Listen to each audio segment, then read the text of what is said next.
Oh my gosh.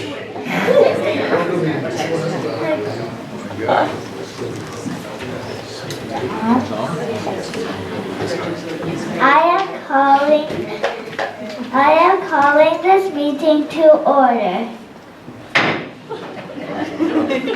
Please join me in pledge of allegiance. Clerk, please. Where's your pledge of allegiance? That's it. Put your hand over you. You're right. Read this. I pledge allegiance to the flag of the United States of America and to the republic for which it stands, one nation, under God, indivisible, with liberty and justice for all.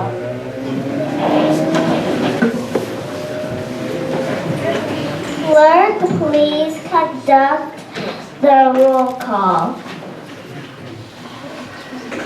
Councilmember Jacobowski. Present. Councilmember Tall. Present. Councilmember Udi. Here.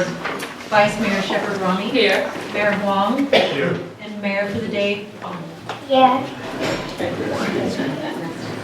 The agenda is posted 72 hours per year to each meeting at the following location: City Hall, the Crowell Public Library, and the Recreation Department. The agenda is also posted on the city's website.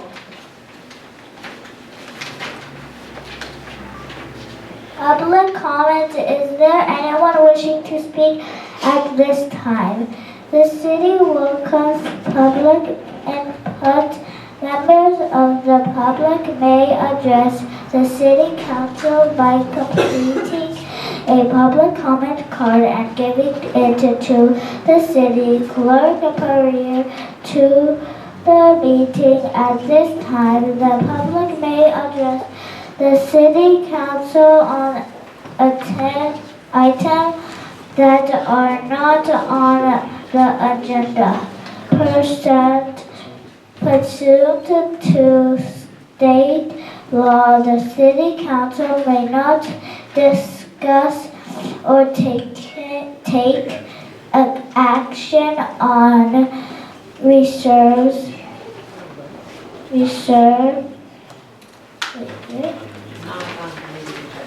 not on the meeting agenda.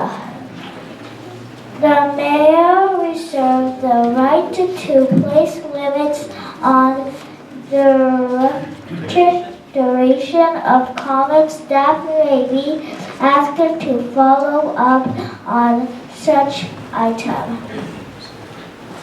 Is there anyone wishing to speak at this time?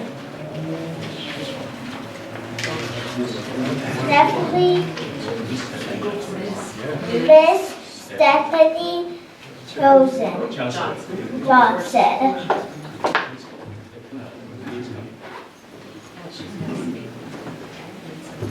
If you don't like anything she says, you just want to call it. It's happened before. Thank you very much, Mayor.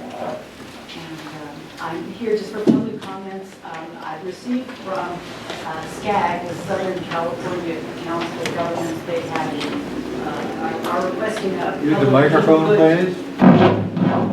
They're requesting public input for their latest plan, and so we are going, as residents, going to be doing that, and we would hope that the city respond as well to that. So it's just a reminder. I believe the deadline to reply is January 24th. One of the things that we feel is important is that, again, this goes back to all the SR 710 issues, so we don't need to repeat all that. But just to remind them of those issues, I think is important. And I know that the public input and city input does have a bearing on what they do. So it's really worthwhile.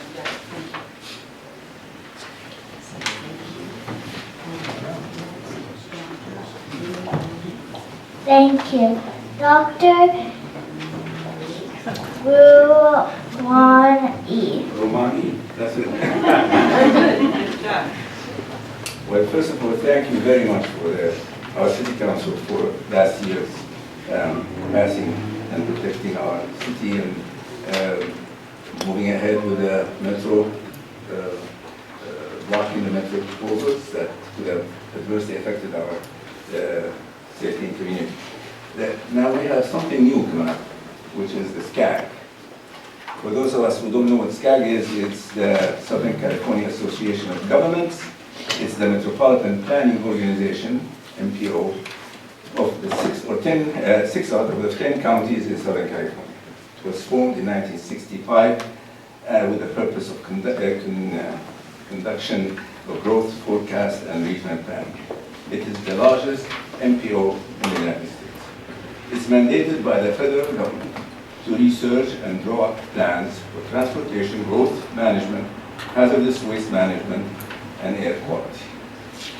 So, they advocate viewing all these concerns in a regional framework.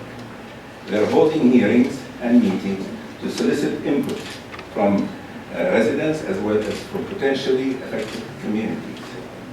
And that is exactly what we need to share with them. Our collective interest as a small community trying to protect the quality of life and safety of our children. There's a number on their draft.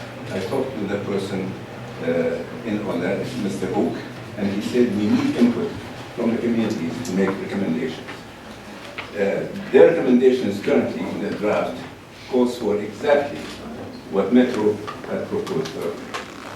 So they either don't have our current rejection of the Metro plans, or they're just not looking at it very carefully.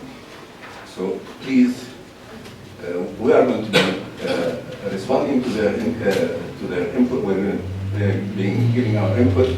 We would like the City Council to do the same.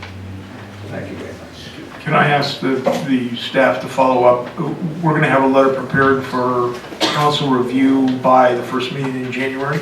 We are already working on this item. If it does need to come back to council, we'll be bringing it back hopefully at that January meeting. If we don't need council action, we'll just be submitting something. Well, we can't make a decision, but I think that many of us would feel more comfortable with the opportunity for it to be discussed publicly at a meeting. But I will ask you to follow up on that, because it says here I can ask. It does say that. Well done. Yes, we're already working on it. We know that it's out there and it's disturbing. Thank you. Thank you, Dr.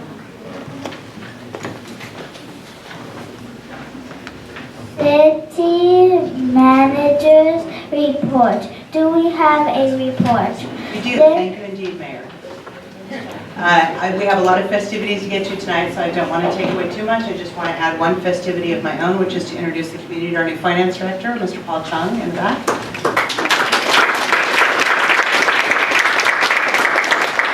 Paul is settling in. It's been about 2 weeks, and he is learning everything that there is to know. He comes to us most recently from the city of Santa Monica and has previous experience in a couple of other cities, and we're real happy to have him as part of our team, and I look forward to you all having a chance to get to know him. So without any further ado, I will turn it back over to our mayor. For our first item, we have a presentation of certificate to Amy Fink for mayor for the day.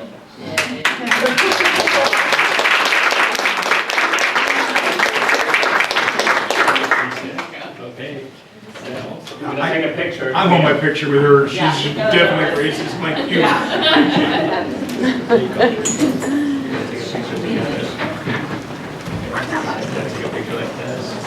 Can you see her? Which one? The podium. What do you want? The paper dot. The paper, yeah. Just be the. And one right here, please. 1, 2. Right here. 1, 2. Thank you. 1, 2, 3. 1, 2, 3, 4.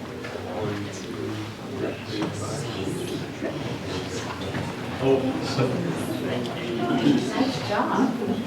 That's beautiful. thank you, Mayor. See you over there. Can I just ask Mayor Fanks the questions like I normally? Oh, yes. Where do you go to school? At where? Crestview. And what grade are you in? Second. And was it very exciting sitting next to me at a meeting? I said, yeah. So that's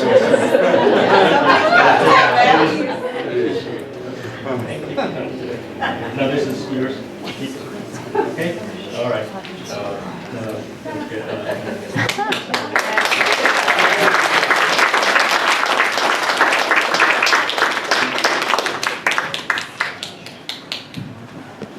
Yeah, I want to thank her parents. Picture with family. Oh, yeah, that's right. I forgot. I don't know how to use that though. Still, I want to thank the parents for their generous donation to our community. Yeah, please come up. Come up. One more time, you're ready. Come on, Mayor for the day.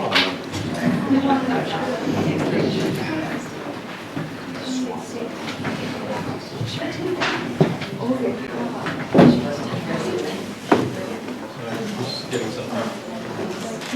Oh, nice mom. Good for you. Here in the middle.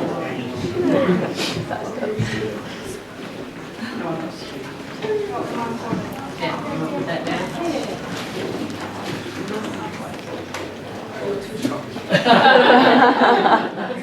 There it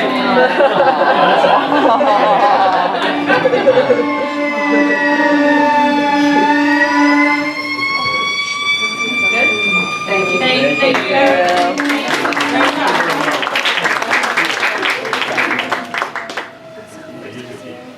Thank you. Sorry. Thank you.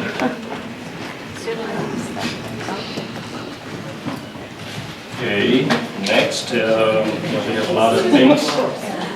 Next is our election. Item 2, approval of resolution number R-1929, certified the November 5th, 2019 election results.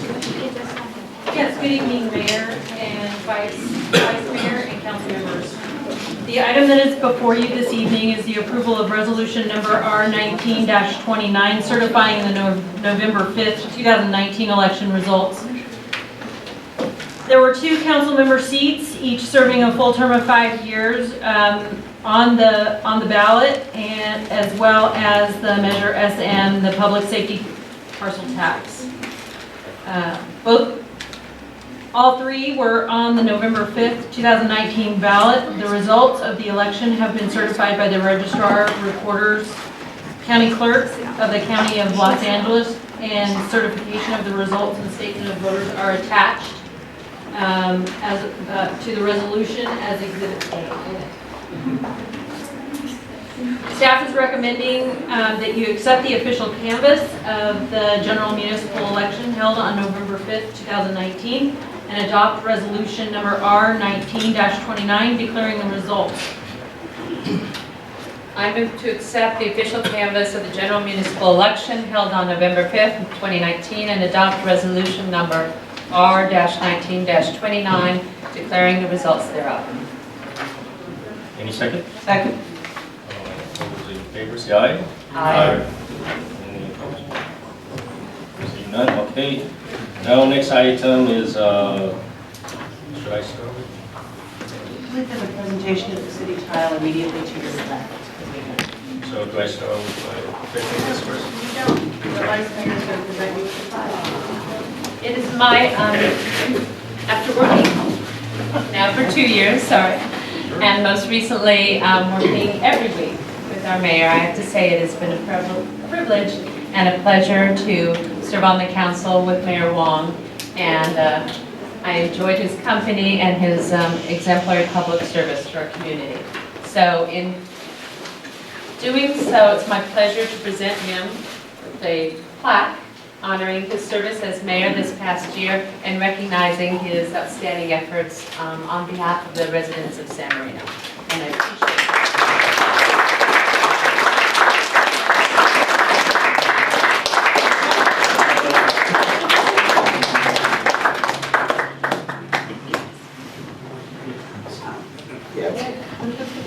All right, flip here, please. 1, 2. One more, 1, 2. Excuse me. 3, 4, 1, 2, 3, 1,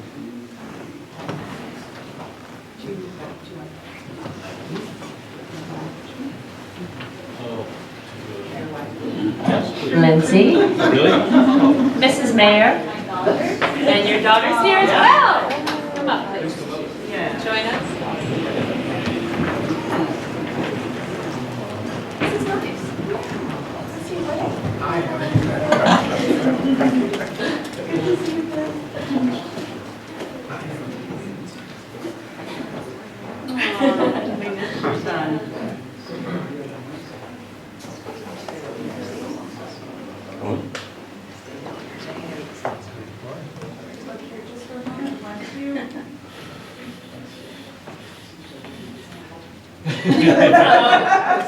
Your camera's not liking us. Right, how is it?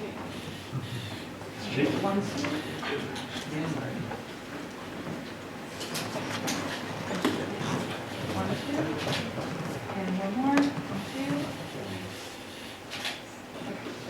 Thank you. Thank you.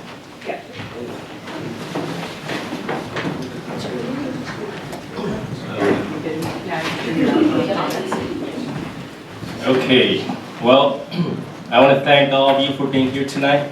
It was an honor to serve you as your mayor for the past year, and I would like to share with you some of our achievement for this past year. As for the city manager's office, we have redesigned and launched the city's new and more user-friendly website, which gives us a better foundation to provide key information and engage with our residents. Also, we have implemented Invisio's strategic plan management software, including publication of regular operating and performance metrics. As for the finance department, we have updated the city's investment policy and changed the city's primary banking relationship to East West Bank under Treasurer Han's guidance. Is Treasurer Han here today? Yeah. I would like to recognize her for what she has done with our cities. Because of her, we have more revenues from our cities at the bank. Can you please stand up and let's... Thank you. For the planning and building department, we adopted the tree preservation ordinance and launched the citywide historic survey. We also launched the PFAL abatement program, which resulted in capturing and relocating 50 PFAL.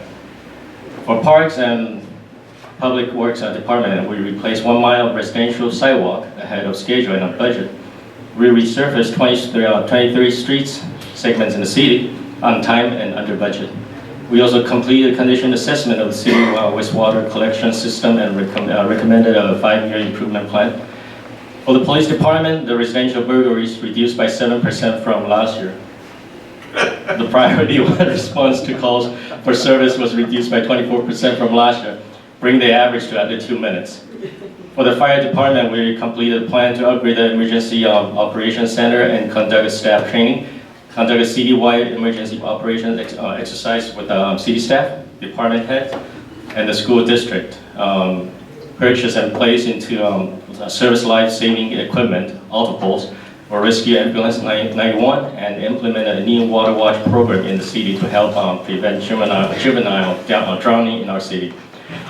As for the community service, we unified the recreation division and library division under the community service department, empowering staff to collaborate in creative ways to deliver exceptional service to our residents.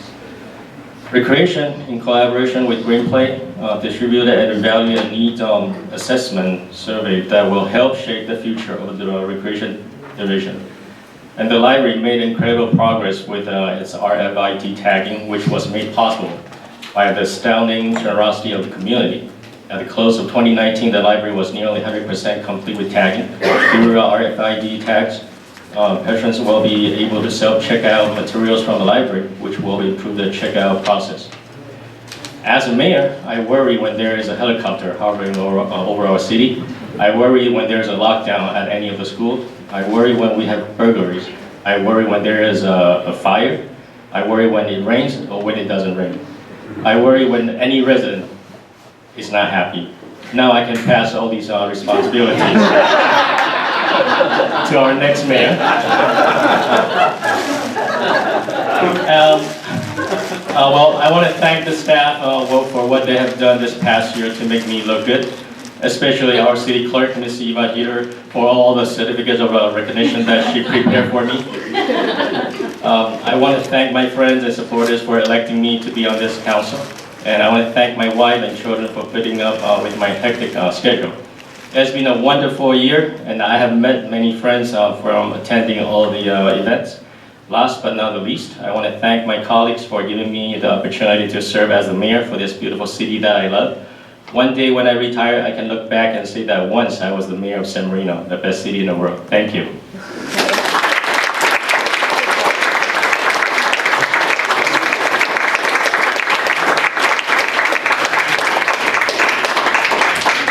Sorry for that. Now let's move on to item number 4, oath of office. To myself.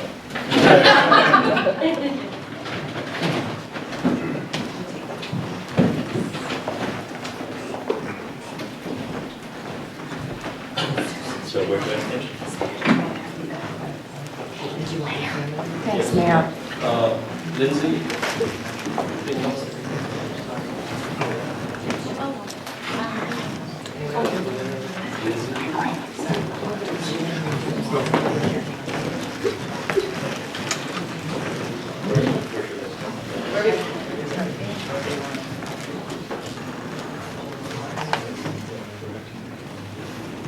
All right, so we will swear you in. So raise your right hand, please. And repeat after me. I, Stephen Huang, I, Stephen Huang, do solemnly swear do solemnly swear that I will support and defend that I will support and defend the Constitution of the United States the Constitution of the United States and the Constitution of the State of California and the Constitution of the State of California against all enemies, against all enemies, foreign and domestic, foreign and domestic, that I will bear true faith and allegiance that I will bear true faith and allegiance to the Constitution of the United States to the Constitution of the United States and the Constitution of the State of California, and the Constitution of the State of California, that I take this obligation freely that I take this obligation freely without any mental reservation without any mental reservation or purpose of evasion, or purpose of evasion, and that I will well and faithfully discharge and that I will well and faithfully discharge the duties upon which the duties upon which I am about to enter. I'm about to enter. Congratulations.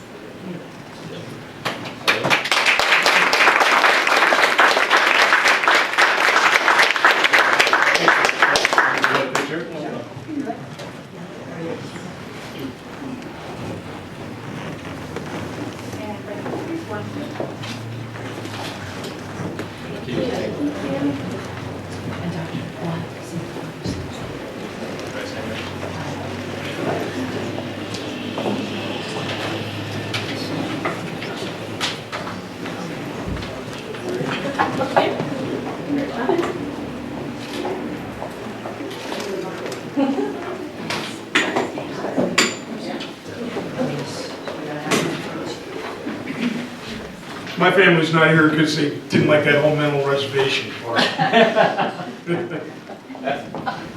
All right. Raise your right hand. And repeat after me. I, Steve Tall, I, Steve Tull, do solemnly swear do solemnly swear that I will support and defend that I will support and defend the Constitution of the United the States Constitution of the United States and the Constitution of the State of California and the Constitution of the State of California against all enemies, against all enemies, foreign and domestic, foreign and domestic, that I will bear true faith and allegiance that I will bear true faith and allegiance to the Constitution of the United States to the Constitution of the United States and the Constitution of the State of California, and the Constitution of the State of California, that I take this obligation freely that I take this obligation freely without any mental reservation without any mental reservation or purpose of evasion, or purpose of evasion, and that I will well and faithfully discharge and I will well and faithfully discharge the duties upon which the duties upon which I'm about to enter. I'm about to enter. Congratulations. Thank you.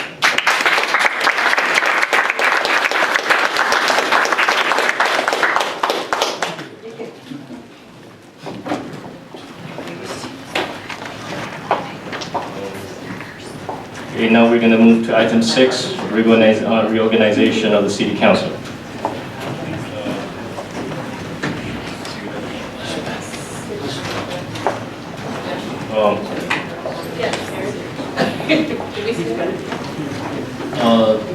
recommendation? Yes, I do have a recommendation to direct the city clerk. Okay, all right, so I'm gonna make the motion to nominate a vice mayor, Gretchen Schipper-Romy, to be the mayor. Any second? I will second it.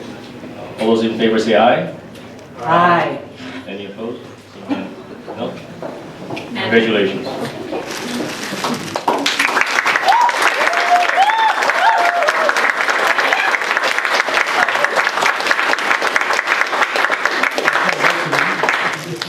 One more motion.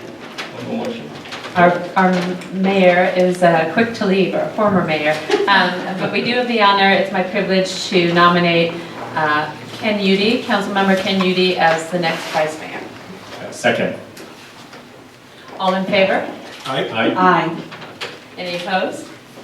Seeing none, congratulations.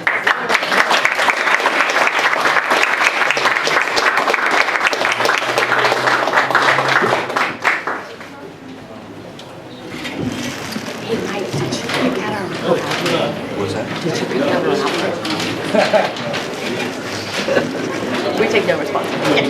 No, it was great. Oh my gosh.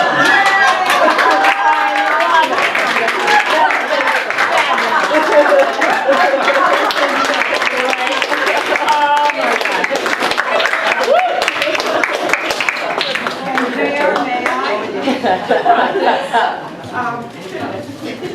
Very good, right there. Thank you.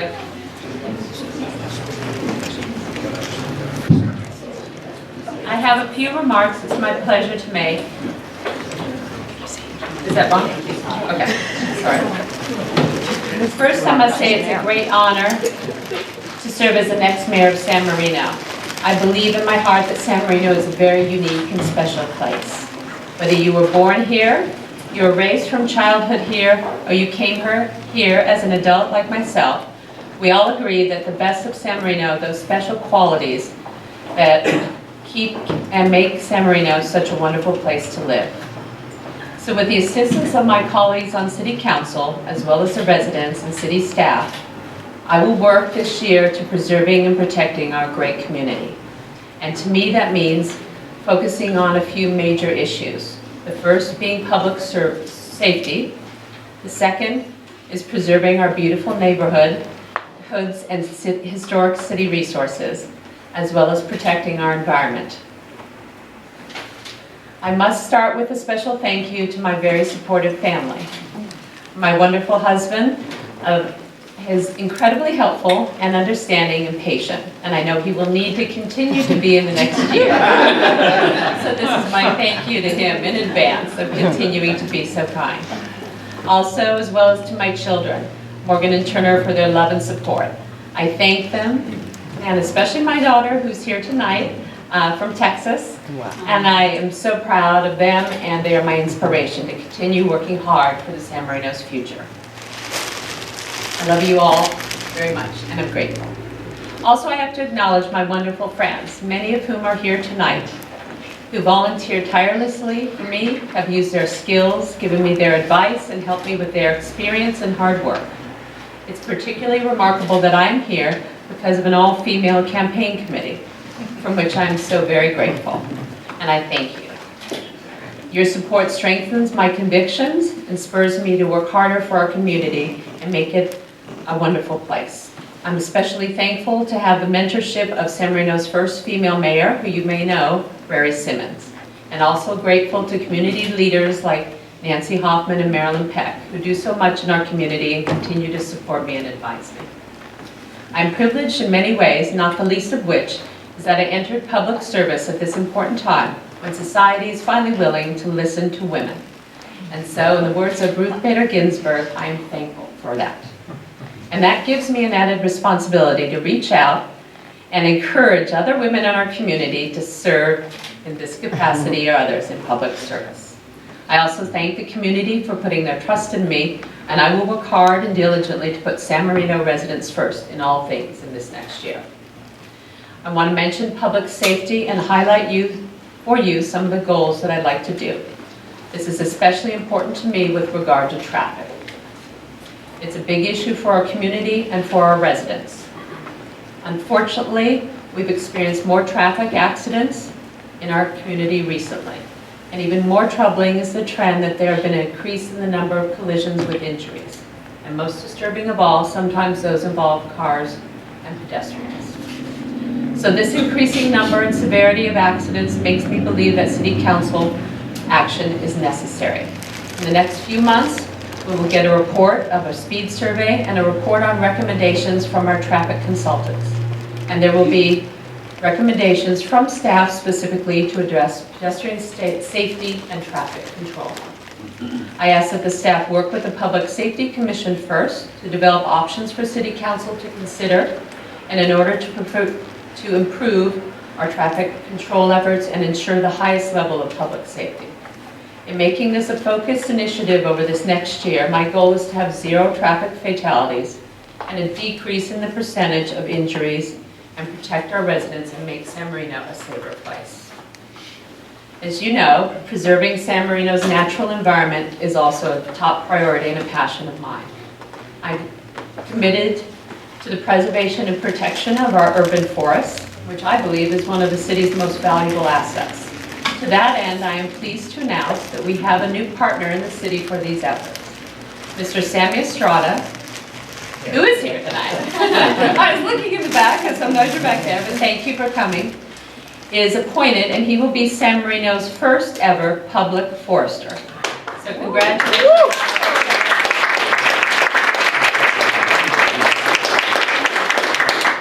I will ask that Mr. Estrada develop a plan and work with other staff to educate and inform our residents about proper tree care and maintenance, as well as the city's tree program and preservation ordinance. And I also hope to gather support and community commitment to invest in the purchase and planting of more substantial sized trees at Lacey Park and in other areas that benefit our community. During the last budget cycle, City Council approved a project to develop a master plan for Lacey Park.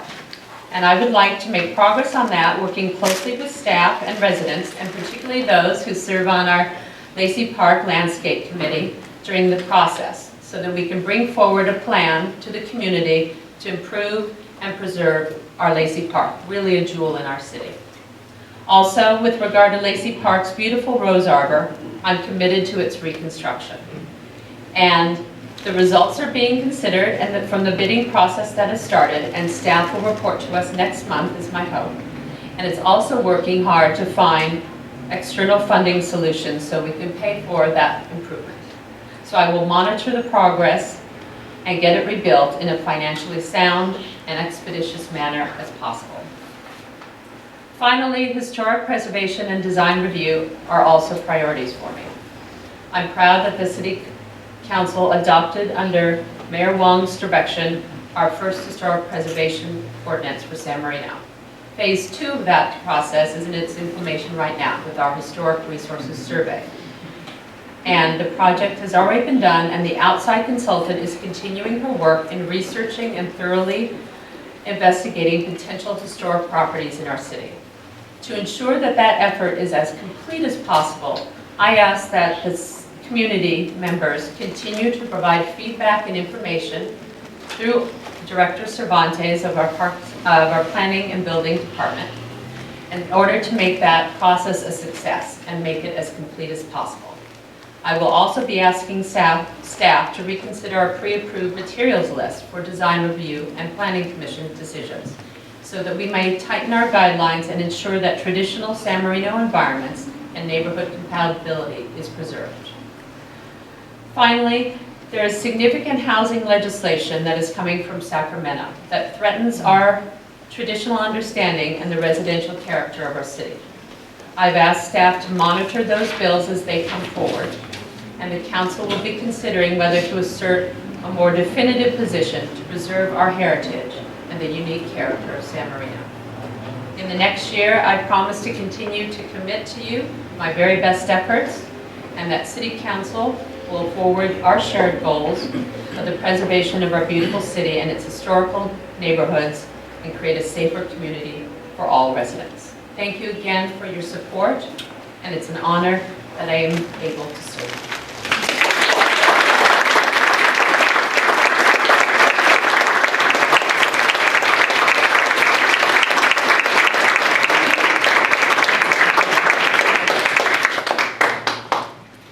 May I have one additional comment, please? It is a joy for me to be sitting next to you to underscore one of your statements. In 106 years, this is the 4th time there is a woman in this seat, and I wore my special new slippers in honor of the woman who took that yellow brick road and has ended where she was going. I love it. We are so very, very proud.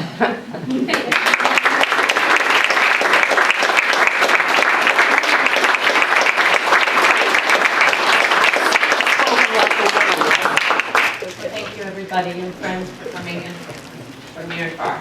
I appreciate it. Did you want to photo with your family? Can I take a minute? Thank you. You're the mayor, you can do whatever you want. Can I work with one?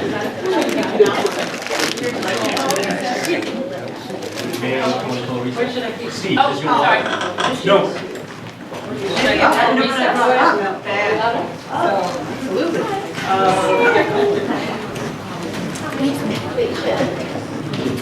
I just remembered It's a surprise. Oh, under the seal?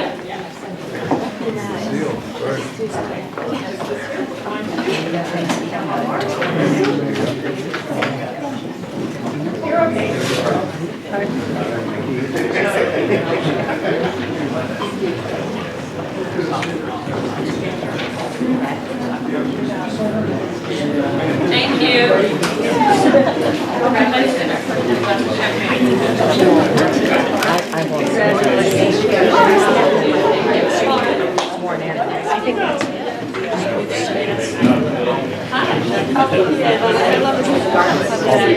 Cycle sister here.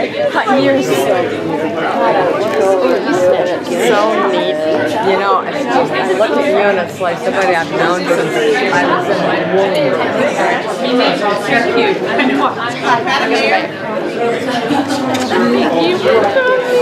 If you just officially call a recess, you can have 5 minutes. Just run to the microphone. I'm not sorry. It's so pretty, doesn't she? I love it. No, I was talking about what she said. Okay, I'm sorry. But I would like to talk 5 minutes.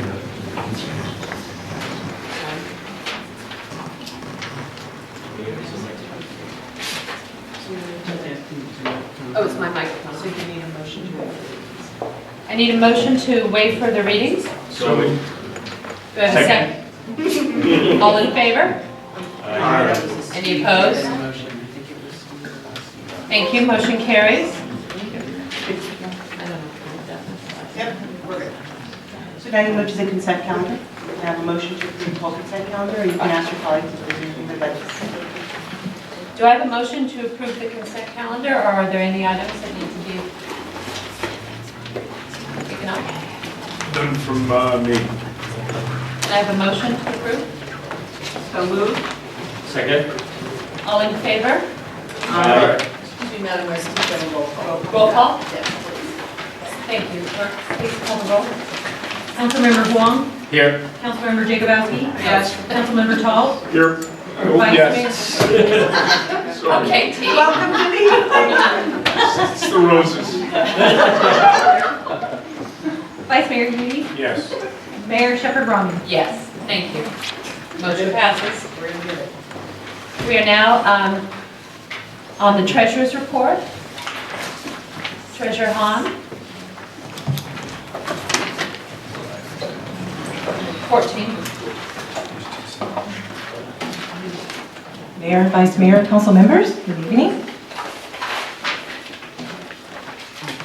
As of the end of October 31st of 2019, we have altogether $28,003,137 in our various bank accounts and investment accounts.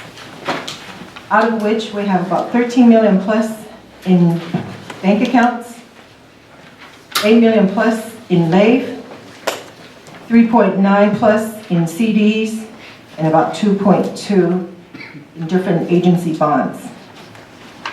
The interest rate in our money market account with East West Bank is yielding at 2.41%. The effective yield for LAIF as of the end of October was 2.19%. CD was yielding at 1.94%, and bond is at 1.566%. So our total return for the end of October was 2.21%. I added a table with our total cash and investment accounts since January 2019, and that's a new portion of the investment report or the Treasury report. If there's anything you would like to see, please let me know. And that's the new portion that I just added. Please explain the variance going down from January through October, because we're up and down.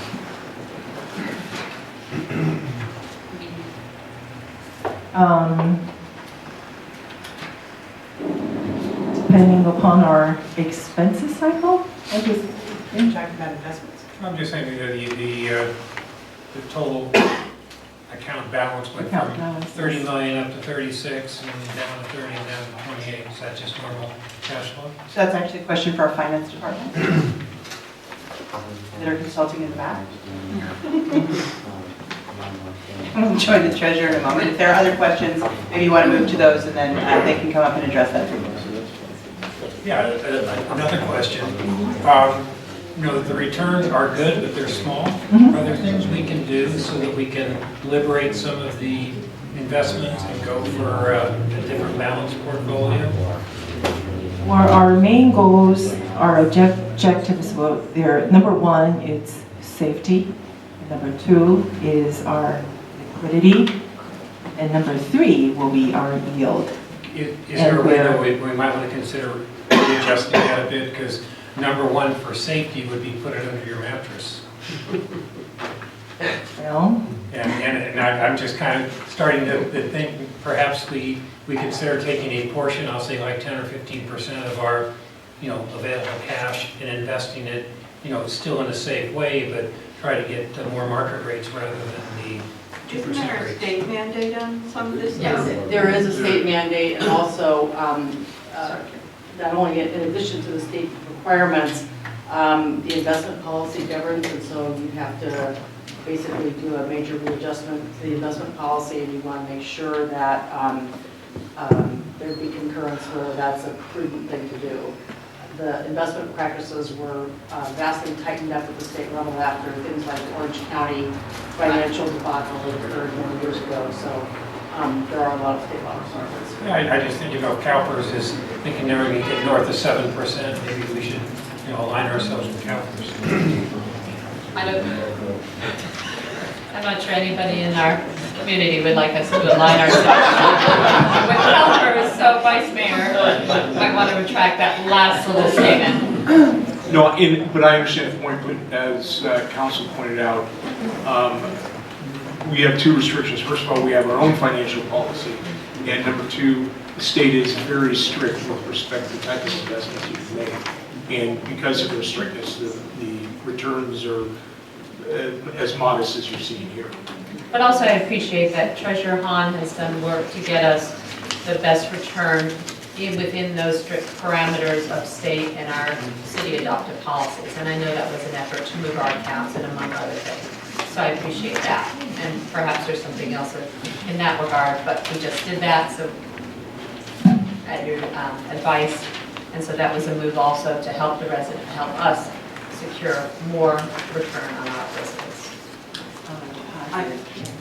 safety is really important. We revise our investment policy actually to make it a little bit more conservative. So make sure our money is invested safely. And at the same time, we're getting the best return as we can. And I think these are some of our highest returns in a number of years. And I would also like to draw attention, thank you very much. When we were offered this great rate on our money that we are putting into our banking account, I wanted to make sure we were always feeling that our agency, our bank was solvent. So I greatly appreciate the weekly call report that you include. So we are feeling very, very comfortable that our money, large sums of money are safe. Thank you. And I also think, for our finance director, did you have a comment in response to? Yes, I do. Vice Mayor Udis? Your debut comment to the council. Welcome, on your feet. Well, thank you. First meeting. No, thank you. It's really a privilege and an honor to be here. Just to answer Vice Mayor, sorry, Vice Mayor Uday's question on the fluctuation of the cash. Basically, it really has to do with the way our property tax, because that's our big revenue source, of course. And so as you can see, even though we started January at 30 million, it goes up really big in March and May and June. That's kind of in March, or April and May is when the big bulk of the property tax comes in. And then we paid this big PERS in July, so then you see this dip again. And that kind of fluctuates, and it's just kind of that trend that continues. Yeah. Thank you. All right. And then also just wanted to comment that when I started 2 weeks ago and I found out that we had 10 basis points above LAIF, that is unheard of. And I do want to commend the city treasurer for that, because I've come from a phase 2 where yield is something that we seek, but due to the restrictions, it's very limited. So I wanted to comment. Thank you very much. And going forward, starting 2020, I will start introducing our 5 approved investment firms to Paul, and Paul and I will be working together, reviewing and our portfolio and invest accordingly. And that concludes my report. Thank you very much, Treasurer Hahn. I appreciate all of your work. Excellent work, I should say. And I would like to receive in the file. I would like it to have a motion. Do I have a Make a motion? motion to receive and file. I'll second. All in favor? Aye. Any opposed? Thank you. Thank you.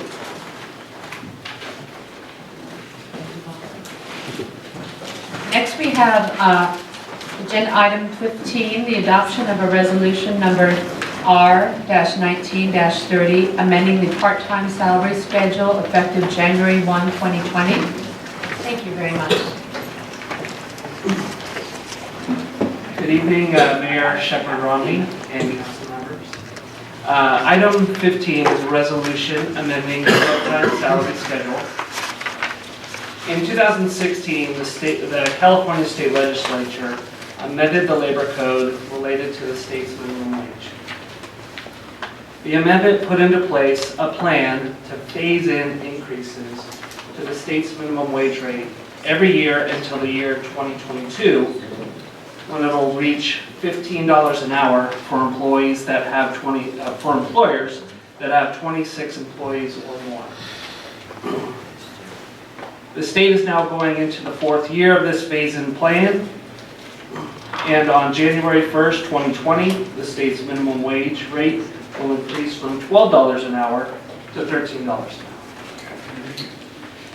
You will see in the salary schedule attached to the staff report that this impacts 8 classifications within the city. The approval of this action will result in an estimated increase of $5,000 in personnel costs for the fiscal year 1920. Additional appropriation of funds will not be necessary at this time, as there have been salary savings in the budget due to vacancies. While the resolution in front of you tonight will ensure that the city stays within compliance of the law, a long-term solution will need to be investigated to address these mandates and in order to provide a competitive salary for recruitment and retention purposes and to avoid any future salary compression issues. It is staff's intent to research this issue and propose a solution during the fiscal year 2021. I'd be happy to answer any questions you may have. Do I have any questions? I'm sorry, I'm still reading this report, so I apologize. Do you have any questions? Any No. questions?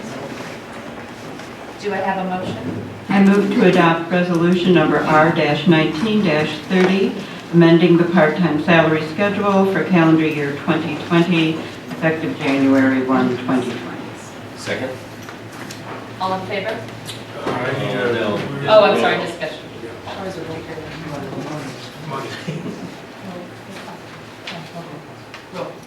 Roll call, please. Councilmember Huang, Yes. Councilmember Jacobowski, Yes. Councilmember Tall, Yes. Vice Mayor Udi, Yes. Mayor Shepherd Romney. Yes. Thank you. Motion passes.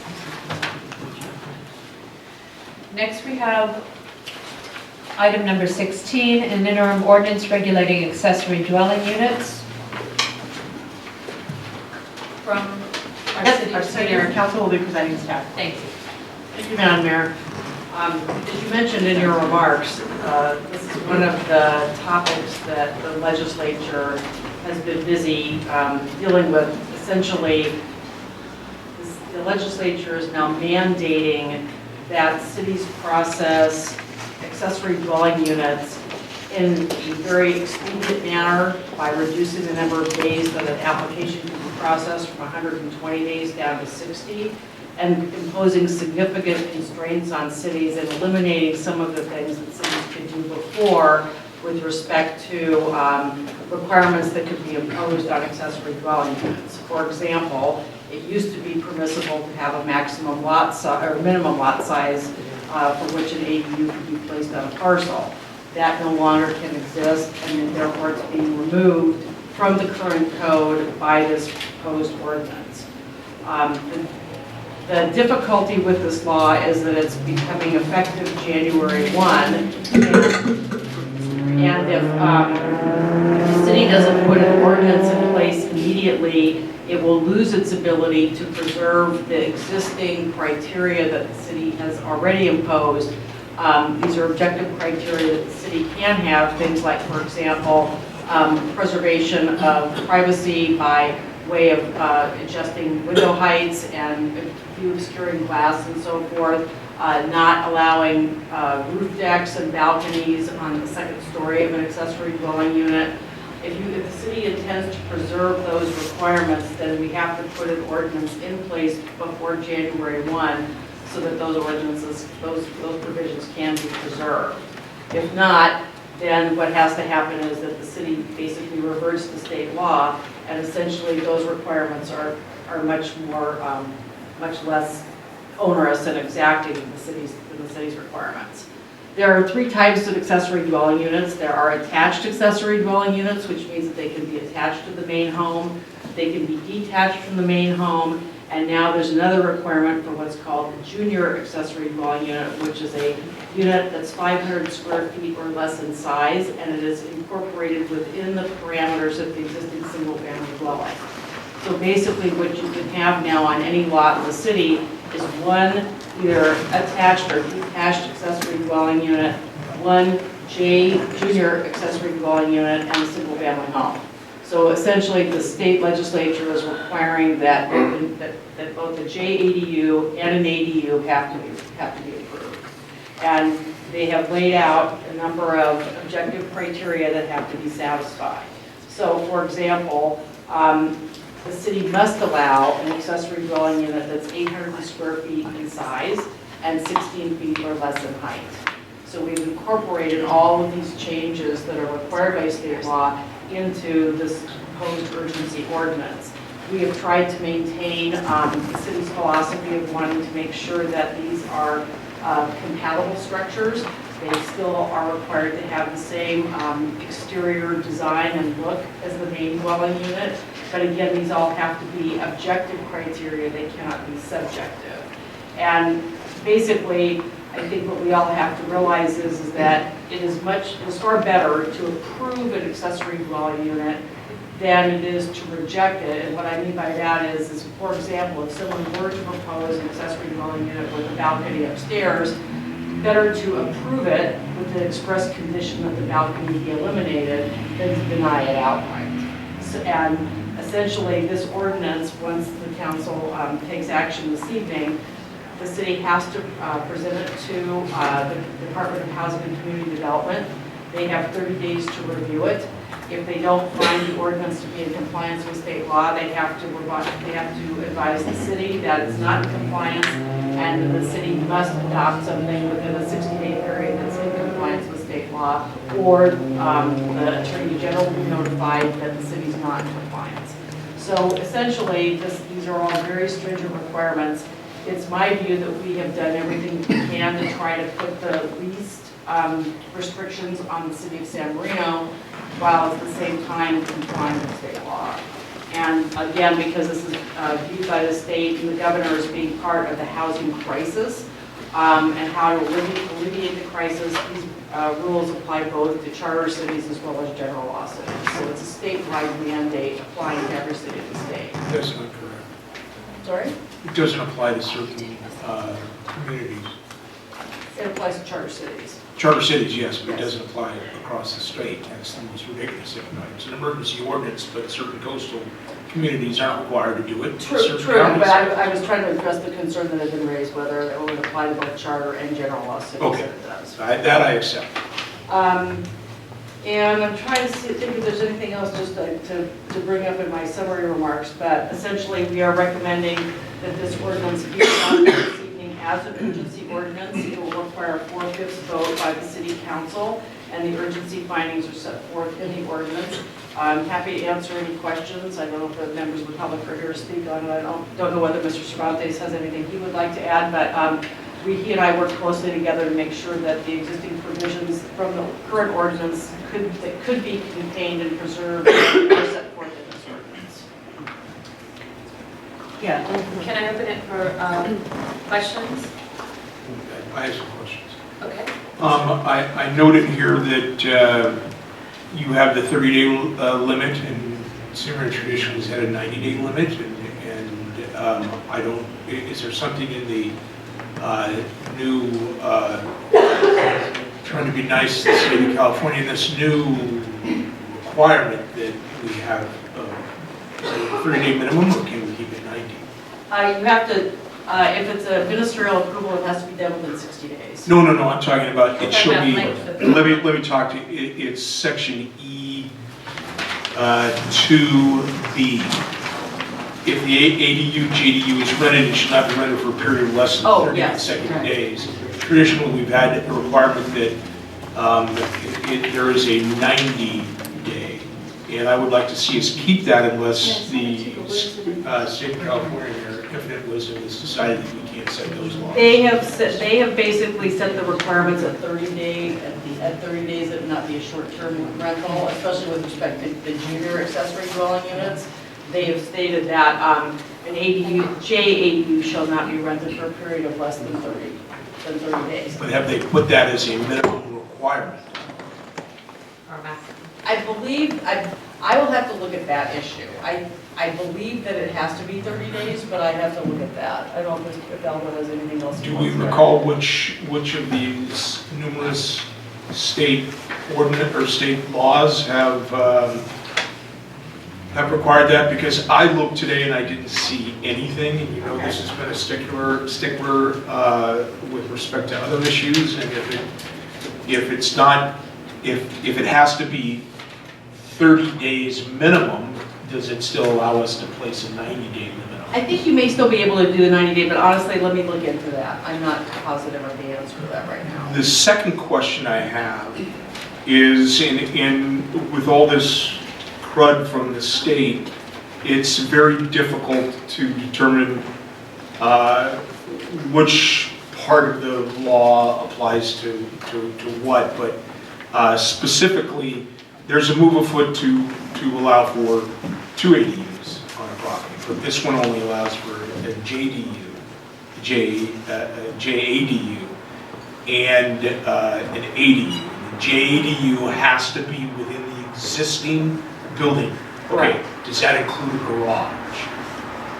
If the existing garage is attached to the primary dwelling, the JADU is supposed to be within the primary dwelling only. Okay. The next part of this law that's interesting is that it requires cities to allow, for example, garages and other accessory structures to be converted to either an attached or detached ADU, depending upon where the garage is situated. And unfortunately, if one of those structures is converted into an ADU, the city can no longer require replacement parking elsewhere on the property. And that I appreciate, but we're not dealing with a situation where someone could convert a garage and then they'd also be allowed to build an ADU on top of that. It's either got to be one or the other. That's right. The garage would be the separate structure, either a detached or attached ADU, it wouldn't count as the JADU. So if someone comes in and says, I want to convert my garage, a detached garage, into an ADU, and by the way, I also want to add an ADU on top of that, we can stay. No. That's right. Okay. Now, you could, of course, still have a two-story ADU. Again, say they were going to take the garage out and they wanted to put in a two-story ADU, that would be allowable as long as it doesn't exceed 30 feet maximum, I believe, or the height of the primary structure, whichever one. Okay, and that bothers me. Can we say that you could build your ADU on top of an existing garage as long as it remains garage, but you can't build a two-story ADU? Because I don't want people putting in two-story ADUs in town. You could say that there would not be an ADU on, you don't have to allow second-story ADUs. Okay. So that could, and we haven't put that provision in here. This ordinance can only be in effect for 45 days. We have to bring it back to the council anyway. Yeah, you know there's people that are out there chomping and will get something in within 45 days, and I know exactly where she lives. But we can change that part of it. Okay, and then secondly, if we do not deal with this, and perhaps this is something that we can deal with when we get around to the ordinance, to the permanent ordinance, we can restrict ADUs in areas where there is a public health, safety, or welfare issue. But that's something we'd have to do on a permanent basis. I would not recommend doing it here, but... Not welfare, just public health and safety. For example, the one place that I can, and I don't believe San Bernardino has this issue, but some cities don't have sewers in part of their city. If there's not a sewer system, if it's all your private septic, that would be one health reason that you might not have to do it. But see, here's where I disagree, and I would appreciate that you don't make those comments publicly, because sewage systems, ours is old, right? And the state absolutely failed to take into consideration the effect that these laws would have on infrastructure and public safety. And when you have a city that over 100 years is designed to be a single family in a residential area and has built out its infrastructure in accordance with that 100-year desire, and then suddenly they want us to add what could potentially be 14,000 new units, they have not taken that into consideration. And I would suggest that after we have an opportunity to take a look at this, that there may be areas in town where the pressure on the infrastructure for additional ADUs would be horrendous and expensive to this city. We'd have to get some sort of a study that would support that. But honestly, I agree. Unfortunately, this is probably an area where we ought not be too creative, but certainly if we've got a study, then... Not today. I agree. This is something that we have to do, or it's going to come in with the exception of that 90-day stuff. But it's a concern of mine, and I hope that when we address this issue, we seriously take a look at the impact that this is going to have on infrastructure, because we've got streets in San Bernardino that the fire department has difficult time getting to. We have a very aging infrastructure, and we're spending a tremendous amount of money improving that infrastructure. We plan over the next 5 years, and obviously the state did not consider that fact in their wisdom. And I know the city of Pasadena, and I'm asking this as a question and not a comment, I know the city of Pasadena is considering filing a lawsuit. They discussed this last night at their meeting. Do you know if anybody's filed a lawsuit concerning this? Not that I know of. Okay, thank you. Not that I know of. There may be some. I think there has been already a suit filed, but on a different issue than the specifics of this. So some cities are already entering into legal realm about this. Other questions? Excuse me, Facility Attorney? Okay, may I please? I think this would be helpful for public knowledge. I'd like to quote from Next Steps. Given the breadth of the new state regulations and some ambiguities in the new law, additional revisions to the state laws regulating ADUs should be expected in the future. I'd like to hear a little more about what those would look like, perhaps. Well, we don't, of course, we don't necessarily know what those would be, but they can, for example, one thing that doesn't apply to San Marino, but they have now required ADUs as well on multifamily residential properties. I think we can expect the legislation to probably continue to unfold in other, even perhaps in commercial areas. I mean, they're looking everywhere to try to expand housing requirements. Could you speak a little bit about or maybe Aldo wanted you to speak a little bit about the Scott Wiener bill that is being looked at? 50? 50. Do you want to talk about that? Honestly, I was kind of had my hands full getting ready for this one, so I haven't looked at that bill carefully. I know it's a 2-year bill. It was tabled last year, actually this year, but was allowed to be brought back in a 2-year period. And it goes to discussing the ability of a residential piece of property, just a small piece of the bill, of course, is to split that property into no more than 4 units. Of course, there are other provisions that allow for any property located within a major bus stop or transit stop, the ability to exceed the height limits would have to exceed 45 feet. And so, of course, that means multi-density type development. And so, that, in summary, those are the major pieces that would be involved with that bill. But it is considered SB 50. There's another bill, I believe, that sort of took the same form. I don't recall the actual number of that bill, but 303 or there's all kinds that I'm tracking. But it's likely to come back next year. So SB 50 is being proposed without regard to infrastructure overload. At this moment, I haven't read the entirety of the bill. I just focus on how it can impact our city, but we can look at that. Please, I'd like us to closely track any of these bills that are pending or that have a 2-year span. I know that there are a number of cities advocating very strongly in our geographic area, and I think we really need to get out in front of this and really, really track them closely. Thank you. Vice Mayor, Judy? No questions. Oh, I'm sorry.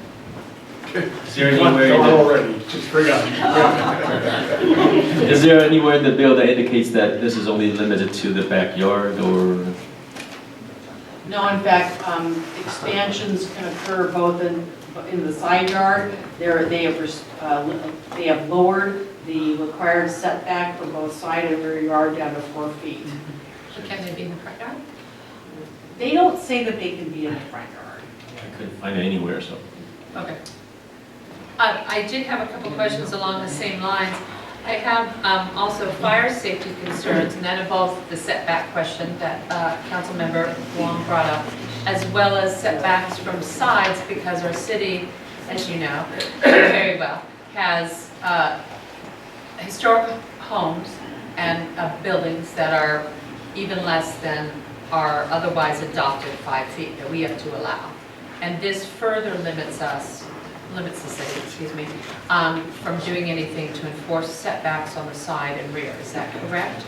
That's correct. Essentially, for example, if someone was going to put a JADU within an existing dwelling that can obviously go up to whatever the existing setback is, or Without regard to current codes. or, yeah, that's right, or 4 feet. And essentially, if there's a line that's already being covered by the structure, if someone wanted to continue that line, then the city would have to allow that as well. So they definitely ratcheted back the city's ability to try to deal with those issues. Now, there are exceptions for historic homes. So a person can't destroy the historic nature of the Integrity of the historic structure.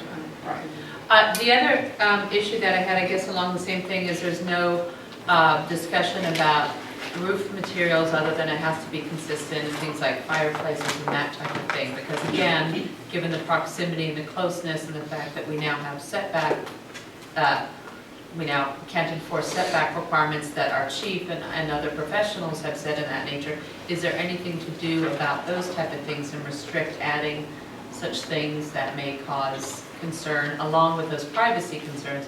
Another one is just public safety.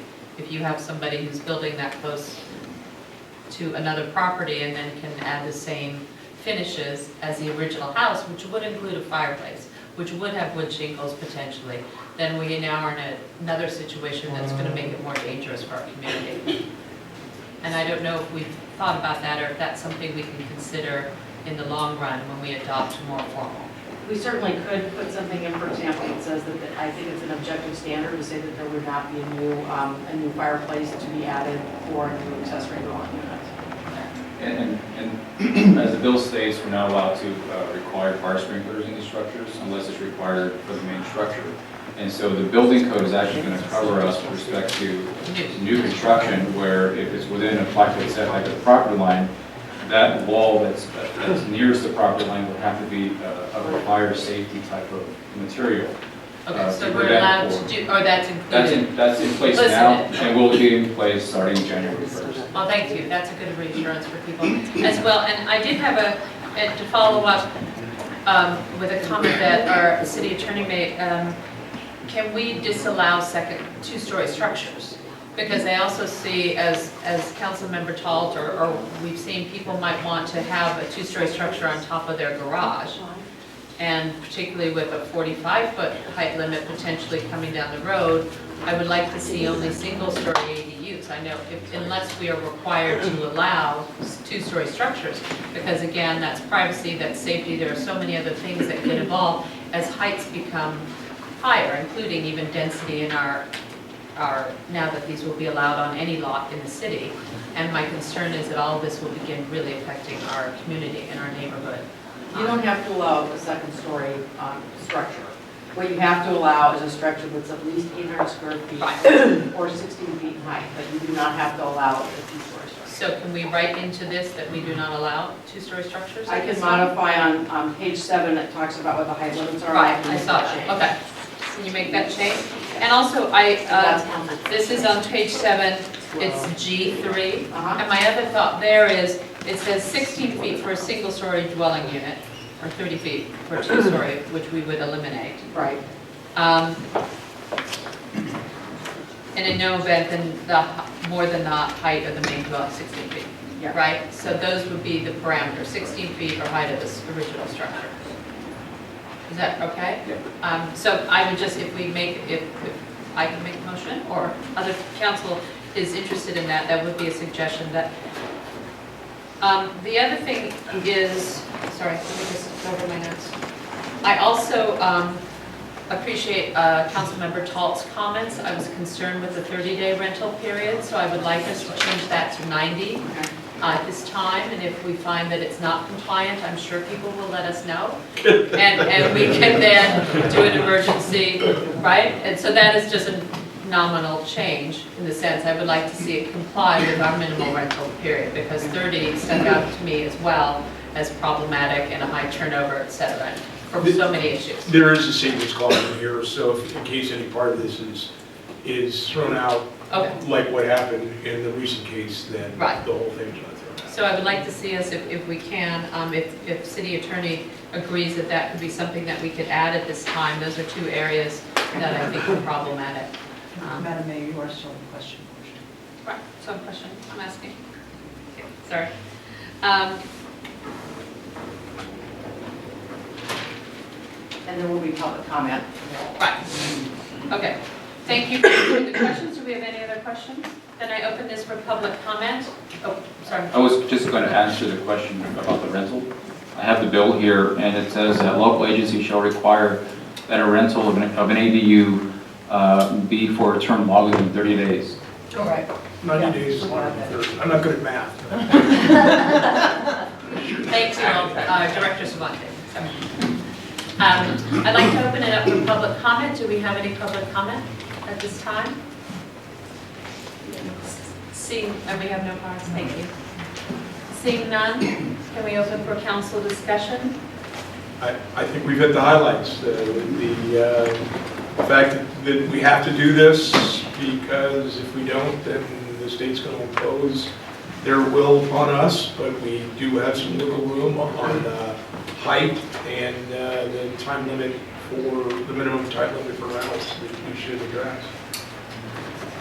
Mayor, Councilmember Wong. I keep saying Mayor Wong. I agree, we should do this ASAP. January 1st. Councilmember Jacobowski. Concur on those 2 points? Vice Mayor. I agree, and I'm glad I'm sitting between 2 lawyers. You'll agree. It's a rare moment, it's not often. All right, so So with those changes, Madam Mayor, I'll revise paragraph 3 on page 7 to delete the ability to have a second-story ADU. Thank you. And then on page 5, paragraph B, towards the top of the page, I'll change, shall not be rented for a period of less than 90 consecutive days. okay, and Director Cervantes, is that consistent with your understanding? Thank you. Can I have a motion to? Can I have a motion? Jimmy, say.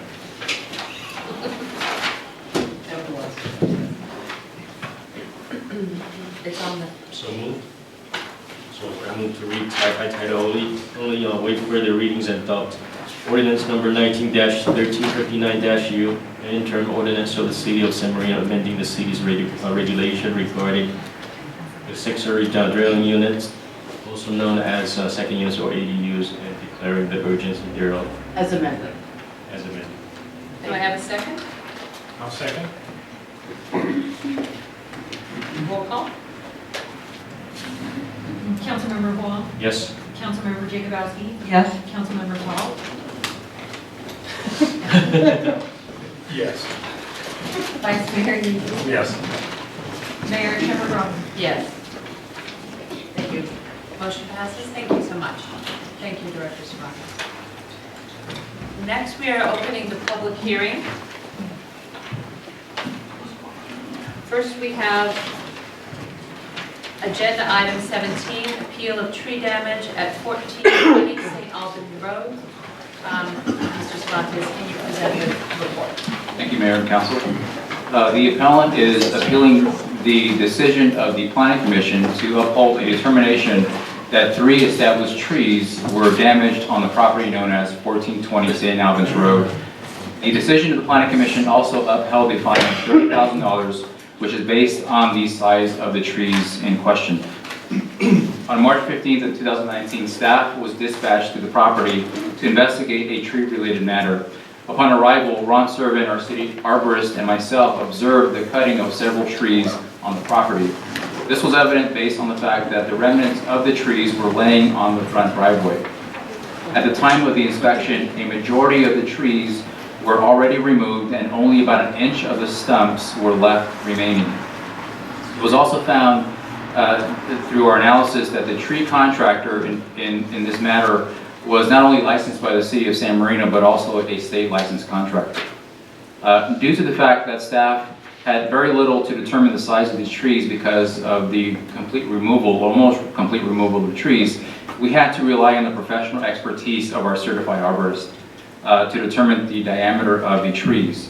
According to our city arborist, based on the species of the tree, the size of the stumps, and the finding that the trees were in fact over 15 feet in height, it was determined that the three trees were approximately 18 inches in diameter. Per the code, this warrants a fine under the Class 2 category and a fine of $10,000 per tree. The arborist report claims that the trees were dead or deteriorating. Upon staff's initial inspection, we could not see any evidence that the trees were dead, diseased, or declining in health. In addition, the report states that the trees may have been of a certain size. If such sizes are true, it would remove one of the trees from consideration because it is under the threshold of 5 inches.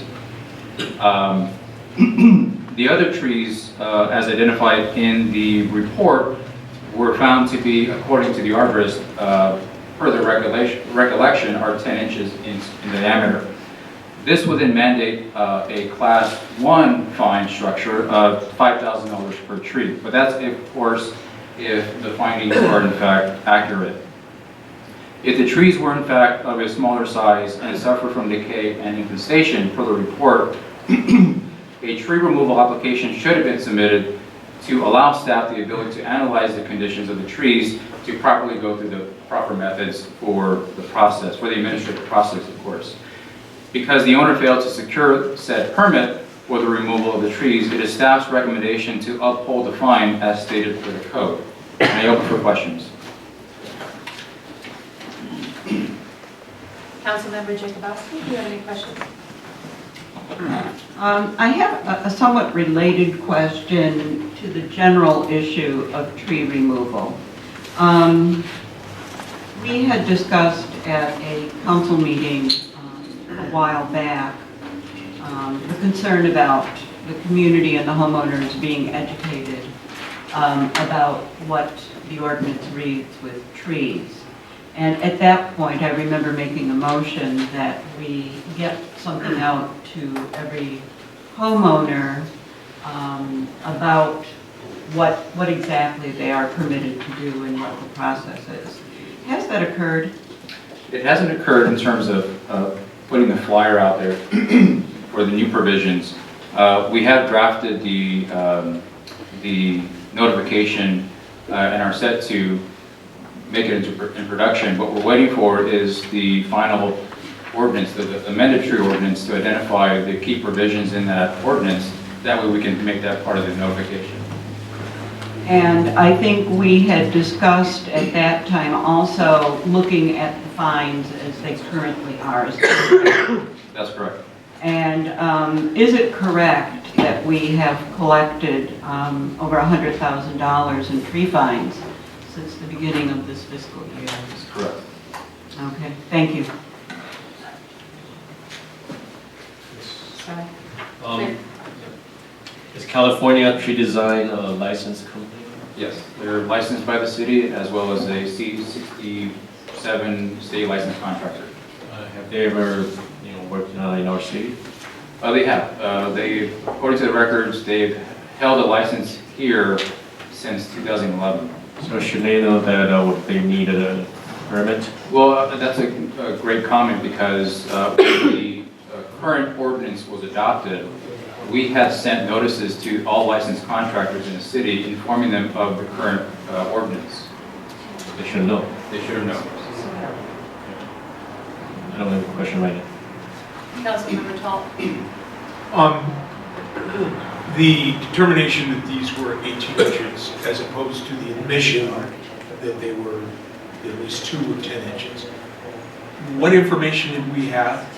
It was based off the experience of our city arborist, and the way that he typically makes a determination with so little information is that he, of course, looks at the species that was in place there, takes a look at the trunk or the stump that is in place, determines the tapering of that trunk, and really determines based off his expertise and experience that based off the stump of the tree, it was going to taper to a certain amount at a 4-foot level. Do we have any photographs of this stump? We don't.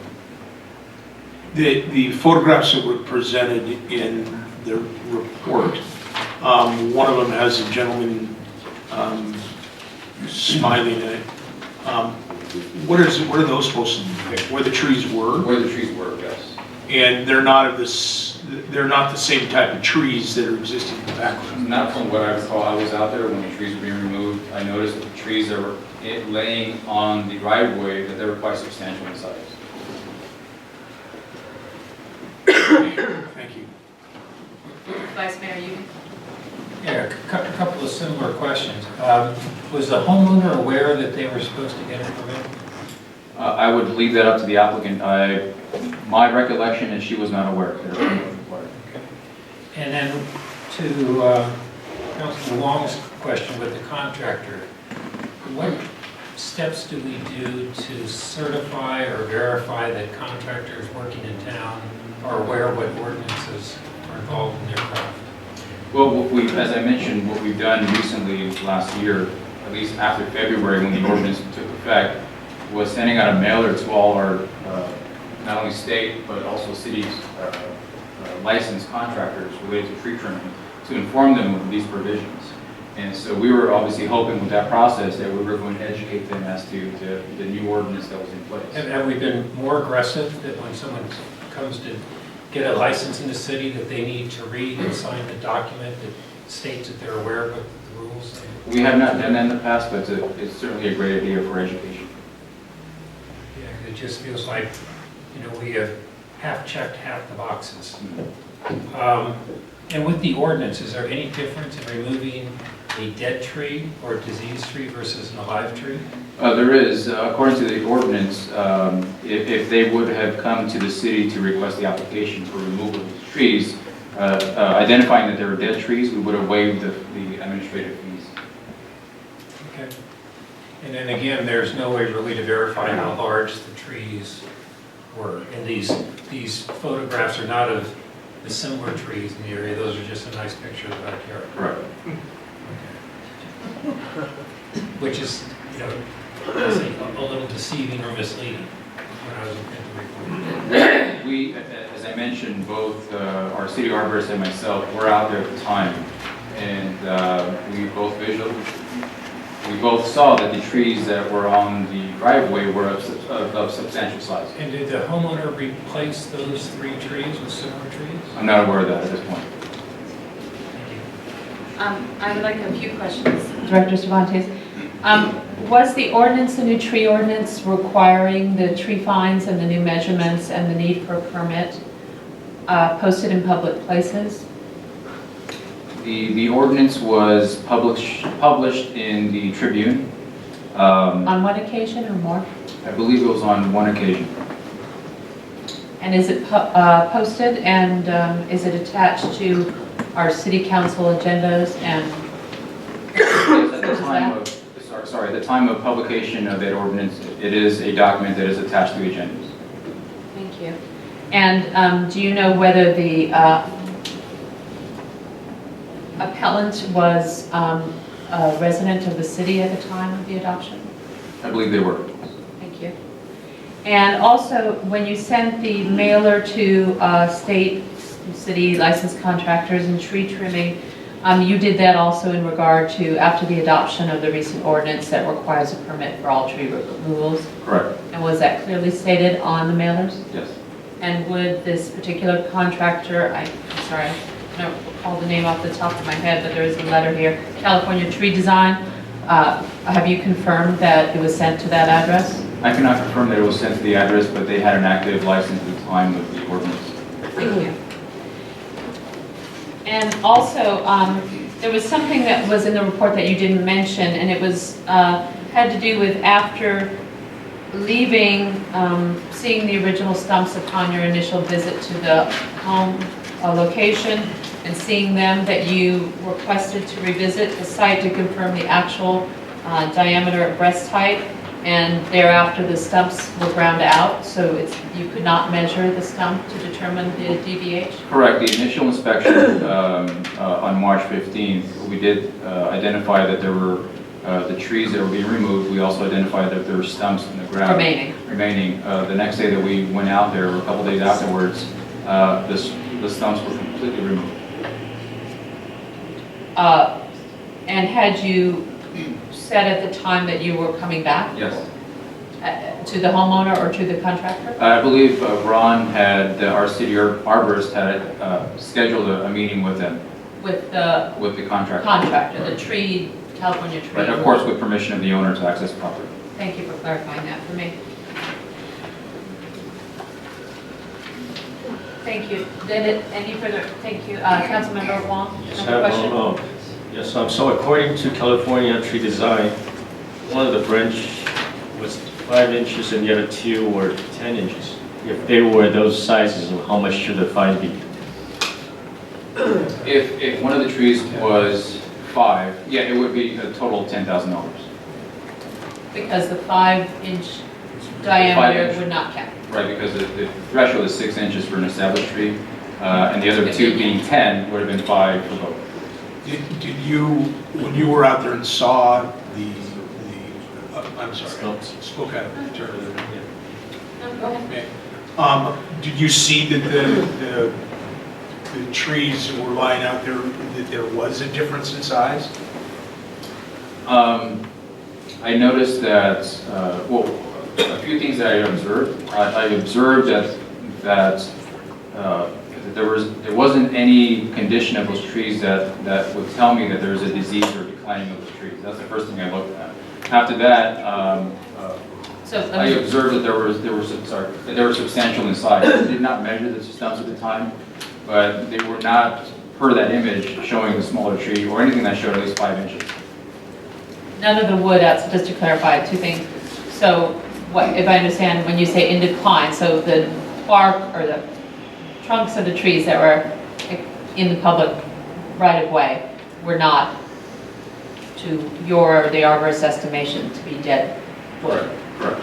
And the second part is, and they also were not of the size that is represented in the California Tree Company trimmers letter. Not to what I After the observed. fact. Not to what I observed, and of course, relying on Ron Servin's city arborist expertise, I agree with the size threshold he came up with. Thank you. Another question. With the letter that went to the company, is that certified mail or just a letter? It was just a letter. So there's no way to know if they received the letter. What penalties or fines are there on a contractor for performing, work without a permit in town? In this case, the tree preservation ordinance allows for the council to revoke the business license of that company. But there are no... Can we put terms or conditions on that? I'm going to rely on the council for that. You can't really condition a business license, either would revoke it or you would, you really can't condition it.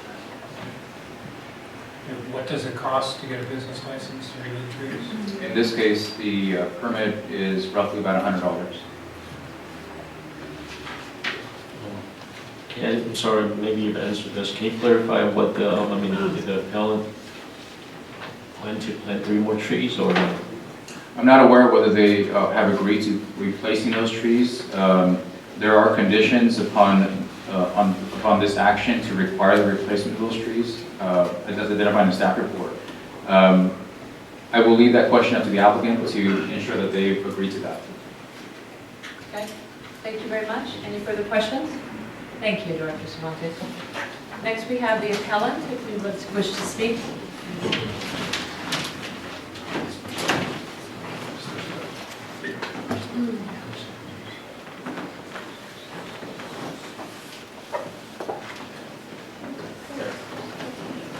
Okay, so, thank you, council members, mayor, and vice mayor. My name is Grace, I'm here with my sister Jennifer. We're here today because we are the ones being cited for this tree violation. The home is on 1420 St. Albans Road. We've been owners of the home for the last 13 years. Can I hold you up just for a second? Yes, yes. My family, or a member of my family, lives on that same block. I have no interest in their property. It's owned by them independently. That doesn't run a risk, a conflict risk for me, does it? No.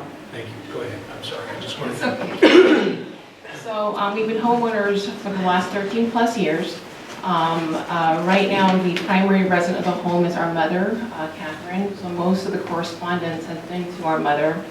She's not well, so I asked her not to come today. She's been very emotional, so I did not think it would be helpful grateful for it to be here today. So thank you for listening to our appeal. So we've been here for 13 plus years. You know, we are proud homeowners, and we participate every year in lighting our Christmas tree, you know, our front, the big tree on our front lawn, to in the spirit of, you know, the holidays and supporting our community. You know, this is Christmas last year. You know, my sister and I are here with our mother, Catherine, what she looks like, with our daughters, Santa Claus. And so we love our city, support our city, and we are proud homeowners. So with our family, our extended family, we actually span 4 generations. Yeah, in San Marino. We live, I actually don't live at that residence. I live on Bedford. My sister lives on Monterey Road, and then my sister's in-laws live on Kensington. So, you know, we're not people that come and go. We've been here for a long time. We grew up in the community. We don't intentionally try to remove dead trees without permits. We're very embarrassed that we didn't know that we needed a permit. So I graduated from San Marino High School in 1996. I went through Valentine, Huntington, and the high school. And presently, I'm a cardiologist at Methodist Hospital. I am their medical director of the cardiac services. I'm the only woman in all of LA County to be a director of a hospital. So in the spirit of the theme. So anyways, I'm on call all the time, so if anyone comes to Methodist Hospital, about 20% chance I'll be the one doing your angioplasty. So, disclosure. Okay, anyways. I'll take care of everybody, yes, regardless of what you do. Anyways. I've been married to my husband for 14 years. He has a doctorate in development of biology. He does cancer research for Gen Vivo, which is a company also in San Marino. My sister's class of 99 from the high school. She's an ophthalmologist in San Gabriel Valley, married to my brother-in-law Andrew, who's a professor at USC, neurologist, also San Marino graduate. And my brother, San Marino graduate, obviously, class of 2005. So anyways, we're a big family, multiple generations. My daughter, Kate, here is at Huntington on the tennis team and the science Olympiad team. So this whole slide is to say that we're not developers that come and, you know, take all the trees away and take away the characters of homes. We're homeowners who've been here for several decades. I grew up in the city, so I'm not, you know, yeah, good intentions. So, so this is just an aerial shot of our property. This is our property here, and basically, I just wanted to show that we are homeowners. We take care of our lawns. Our lawns are green. We have a lot of trees. We have about 140 trees in our home. When my mother moved into the house in 2006, she planted 127 trees in the backyard. Not kidding. So my mom is a crazy plant-loving, tree-loving, flower-loving person. This whole perimeter here she planted. Okay, so before we moved in, this was a fence. It's a chain link fence that separated our neighbors from us. We can see our tennis court right through the fence. In the back, this family had not been living there. It was kind of empty, and there was basically a wood fence with some shrubs, low-lying shrubs that were half dead. My mom planted 127 trees in her backyard when she moved in. So she's not, you know, a tree-killing person. She takes care of. This is just our front lawn, showing all the trees in our lawn. We take care of our trees. You can see they're all thriving. They're happy. They're green. You know, we do a lot of care to our home. We love our home. This is even her side yard. Places that people don't even see. This is where you drive your car into the driveway, into the garage, and she'll still put water features there, and she puts, you know, again, you can see the care she takes. I'm not gonna, so again, 127 trees, and now 13 years later, all these trees are doing really well. And you can see how green they are from my Google aerial shot, which you can be amazed you can find on the internet these days. But you can find my backyard on satellite, and there it is. So the backyard, this is where the trees, the dead trees were. The side yard, my mom is an avid orchid collector. We have orchids there since the day I was born. It's like super old, big orchids. Trees, swimming pool. And just to show you, sometimes panoramic shots, you lose the details. This is just one corner of the backyard where the gazebo is. And it is green. Trees are everywhere. You can see that we're not people that neglect our yard. So please don't assume the trees died because we were neglectful. We are not. Okay, we take care of our plants and our trees. So we took a picture of the area where the dead trees were, and I put basically 3 red flags where the trees were. And this is the area where the dead trees were. And in all honesty, we did not know we needed a permit to remove dead trees. It's very embarrassing. I didn't read the Tribune that week. We didn't know. And in the end, my mom lives on the property. She's about 67 years old. She's retired, she's on a fixed income. We don't micromanage what she does on the property either. We're there to help her, but she never, you know, we just, we're embarrassed, we're sorry we need a permit. But there it is. So obviously, when we got the citation, we appealed, and Mr. Ennis Jackson was at the hearing. We were asked to supply letters demonstrating the trees were dead. We were asked to get a restoration plan. We supplied all of these documents to Mr. Ennis Jackson. I'm not sure exactly what happened, but in the final decision letter, basically the letter said that we didn't supply him with any data to say that our trees were dead. Now, I don't know how to argue that otherwise, except that we did supply him the letter. You have the actual letters with the timestamps from the city signed by the clerk to say that we did submit the letters. And I think Director Cervantes already kind of went over the letter. You read the letter, and that's the letter. And basically, those are the sizes, and the trees were dead. Won't belabor the point. This was our restoration plan, and our gardener wrote a letter. I think you have this too, to say the trees were dead. The guy, Peter Logan, who actually takes care of the water features on the property, he also wrote a letter saying that the trees were dead. Now, obviously, these are not arborists, but again, these are people that come to our property on a regular basis, and they vouch that the trees were dead. So basically, what I want to say is you've been residents of Santa for 30+ years. You span multiple generations. We're a big family. We're committed to our community. We're good people. We're not people that would intentionally not get a permit to cut down a dead tree. We did not know that it was required. My mom planted 127 trees on the property when she moved in 2006, and we take care of all of our trees. The trees that were planted, all of them are thriving and alive and green, as you can see from all the pictures. We do have plans for restoration. We're just trying to figure out where to put 3 more trees. We're happy to put them anywhere you want. We just need some guidance as to where, because we don't want to put it in a place where trees had died prior. We don't know if, you know, I don't know if it's right to put 3 more trees in that area, but we will plant whatever you want in the spirit of the ordinance, which is made to preserve trees. And we support that wholeheartedly, and we would replace these trees. But we do think that a sum of $30,000 is a bit hefty, and we're sorry we didn't know we had to get a permit.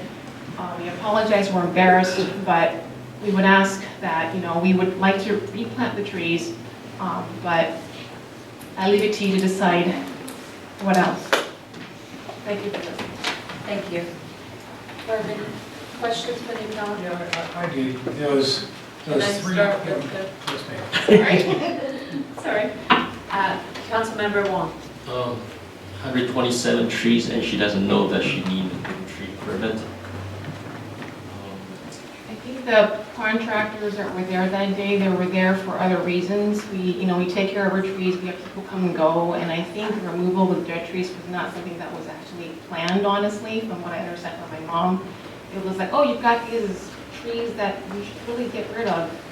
Okay, get rid of, just what you need, they're dead, you know. Did you ask the contractor afterward if he had known that he needed to apply for a permit? I didn't personally ask. I don't live on the property. It's like going to see a doctor, the patient will say, I'm not a doctor, how would I know? You should ask him the same question. Yeah, it has crossed our mind that if the contractor is licensed by the city, they should know the rules, guide us. We don't know the codes all the time, we're residents. But I promise you that we will read all the ordinances now.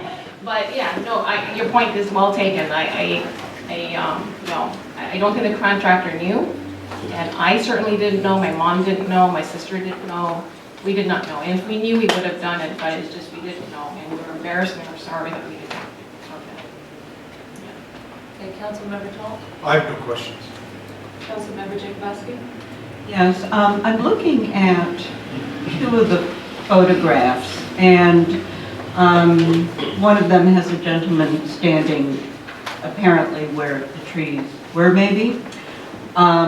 It looks like there's a lot of sunlight coming through, And part of the purpose of the trees is for your privacy and for that of your neighbors. So I am concerned that that wasn't taken into account, and to this point, there appears to have been no effort to replace those. Is that accurate, to develop that privacy wall screening? So if you can see along that wall, you actually can't see those through those trees. What was in that property line prior to us moving in was basically a fence that you can see. So this is what I'm referring to. You can see it's dark all around this area, and then there's quite a bit of light shining through there, which would suggest to me a lack of privacy that has occurred. I'm familiar with that kind of situation, and it actually can have an effect on what is growing in the property next to you with it getting too much direct sunlight. So I am disappointed that, separate from the tree removal, that there had not been plans since then to replace. We do have plans, we just wanted a final decision as to what was going to happen to put it into effect. And if the point is to put the trees where the sunlight's coming through, we're happy to do that. It's not that we don't want to do, we're happy to do that, but we just wanted to conclude everything before. And this hearing has been put off a couple of times too. This all started, oh my goodness, back over the summer, I think, and it's been going on for a while. So it's like, okay, the hearings, we've been focusing more on like what the final decision is, and then we, of course, we would follow everything that was asked and follow through. But I think we were told that it has to be 36-inch boxes, and I just don't know if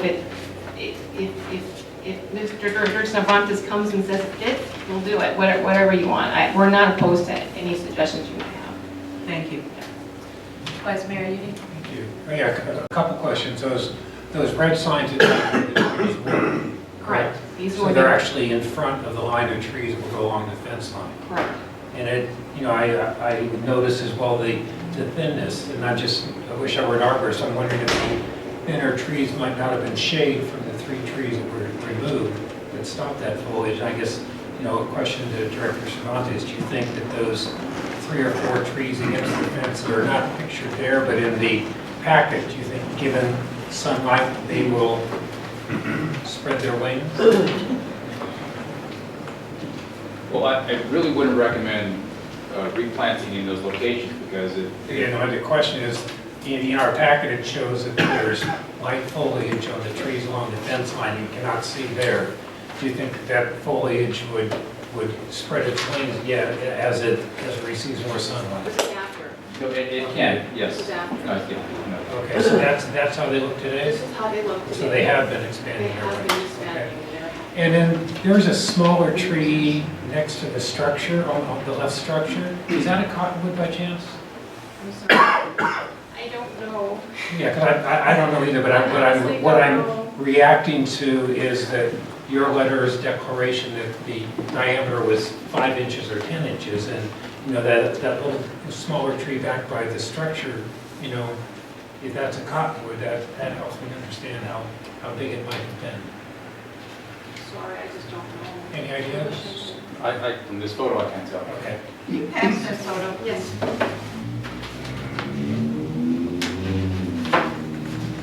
And thank you for putting this together and sharing. You're welcome. Thank you. Any more questions? May I ask another question? Yes, sure. Thank you very much. Thank you very much for your presentation. I appreciate that.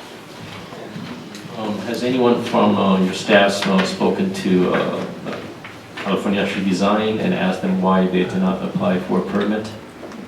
I did not. I'm not sure whether Ron Servant did. I also wanted to clarify one thing. If a tree is found to be dead for public education purposes or disease to the extent that there's no new foliage, it's dying, is there a cost for somebody to remove that dead or fatally failing tree? As long as we can verify it through a certain arborist that the tree's in fact dead, or is on the decline and irreversible, we can waive the administrative application fee. Thank you very much. I would like to say I'm opening the public hearing and ask if there is any public comments. We will also observe a 3-minute limitation on public comments at this time if we have anybody who would like to speak on this from the audience. And we have no speaker cards. Is there any comment? Then I will close the public comment hearing and open the council discussion and comments. Councilmember Wong. I'm speechless, you know. We have so many of these cases this year. Everybody's telling me that she doesn't know about the permit requirement or tree removal. Perhaps we haven't educated enough.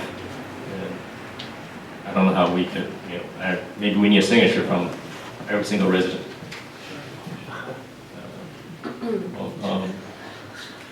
You know, yeah. Any other thoughts about how to proceed? Okay. It's a tough one. Councilmember Tall. But we have a law in place and it needs to be enforced. And as I believe the law is in essence strict liability, it's not related to intent.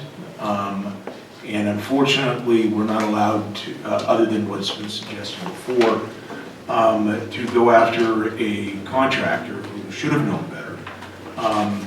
My problem is with the size of the trees and what the fine would be, and that is that we have no evidence one way or the other than a suggestion that there's a substantial tree in the driveway. We have no measurements, no photographs, and I would hope that in the future, when we're reaching this situation, someone takes photographs and we have that. I do believe that if we're going to find someone, there's probably a bigger burden on us to establish the factual background for the size of the fine. I think that, and I was over here doing math, I believe that even if this tree was 10 inches in diameter, it would still result in a very substantial looking tree on the ground. But what we do have here is at least an admission by the homeowner that we're dealing with 2 trees that would fall within a finable offense, and it would and that those are the 2 10 inches. And then it would be my recommendation that based upon what we have before us, we do have an established fine base of $10,000, and it would be my recommendation that we establish the fine at $10,000. For both or for 2? It's 5,000. It's 5,000 per tree. Based upon the fact that these trees were 10 inches. I see. And the 5 inches. 5 inches Just underneath the is 6 minimum. yeah, and quite frankly, it's just too. I don't think that we have enough in front of us to uphold fine, but what we do have is an admission on behalf of the homeowner that at least 2 of those trees would result in a fine, and that's what I would do. And instead of the crown, you can just call me King Saul. Very nicely done. Okay. Councilmember Jacobowski. Thank you. As I was inferring with my questioning, I believe the current fine structure as it is set is too high. Yes, there is no doubt that these trees were taken down without a permit, but I have to admit, I have a tree at the end of my driveway. It's about 4 inches in diameter, and if I wasn't serving on city council, it started, and if I wasn't involved with the city, I probably would not have read that small font in the one time of the San Marino Tribune, which I still receive. I know not all people do in town. I know we're still restructuring with our website. It's not the go-to location that we want it to be a year from now. And That is why I made the motion at a previous city council meeting that we notify everyone in town what the trees look like, what the fee is, what the diameters are. And I really have difficulty in enforcing this fine. And what I'd really like to do is continue this matter for 90 days and give us time to revise our ordinance and our fine structure exactly as we had discussed at a previous meeting, and get a status of that report for the rest of us, because somebody here could be next. And if we are at $100,000 in a few short months, we're going to create a heck of a lot of ill will in this community during the remaining months of our fiscal year. So I'd really like to slow this down, and my whole theme right now is education and reasonable fines. There certainly is an admittance here of wrongdoing. I don't think that's the issue. So at this time, I would be opposed to upholding. Vice Mayor Udi? Yeah, this was a perfect storm, and kind of disappointed, and a whole bunch of people disappointed in the city for not educating, and putting it on the website of the Tribune is not education. Really disappointed that the contractor was allowed to operate in town and not follow the rules. And one thing I would think we should, at a minimum, pull his license, or that company's license. When I first moved to San Marino 30 years ago, on a Sunday, a tree disappeared out of our front yard for some reason. I don't know what happened. So, Is the statute run on that? I think it has. I think it has. And I think, that, and I appreciate the PowerPoint. You see 127 trees planted, and those 3 are not providing, a visible barrier to the neighbor's house. I think the current fine of $30,000 on hearsay would be wrong. I mean, the owner, put in that they felt it was, 5 inches and 210 inches, so that's kind of the max in my mind. I kind of like Councilwoman Chakowski's comment about putting this on hold so we can get some sanity here, because I think our fines are punitive. I think there's a difference between a healthy live tree and a dead tree. I also think that, what Councilman Todd was saying, we can't be fining people without the facts. So staff, if they're on site, they need to take pictures and measurements and gather data and facts so that we can, make an appropriate decision. But I think, a $30,000 fine here would be inappropriate. Thank you, Vice Mayor Udi. I guess, of course, I come at this a different way. I appreciate and have followed this case both on the appeal before the Planning Commission, and I know that they heard the evidence as well and had a vigorous discussion on this matter and upheld the decision. And I think in part it was based on the thought, as Councilmember Talt also spoke to, that we have a fine schedule and it exists there as a deterrent. And I didn't mean to suggest when I questioned Director Cervantes as to where the ordinance had appeared, because not just in the San Marino Tribune, but we've had town hall meetings, we've had meetings endlessly about tree fines when we were adopting this new structure and about the need to get a permit. So I know people are busy in town, I know all of us are as well, but I think it would be hard to expect that nobody who has lived in this town for 13 years or multiple generations isn't aware of that. And I accept that they did and they made a mistake.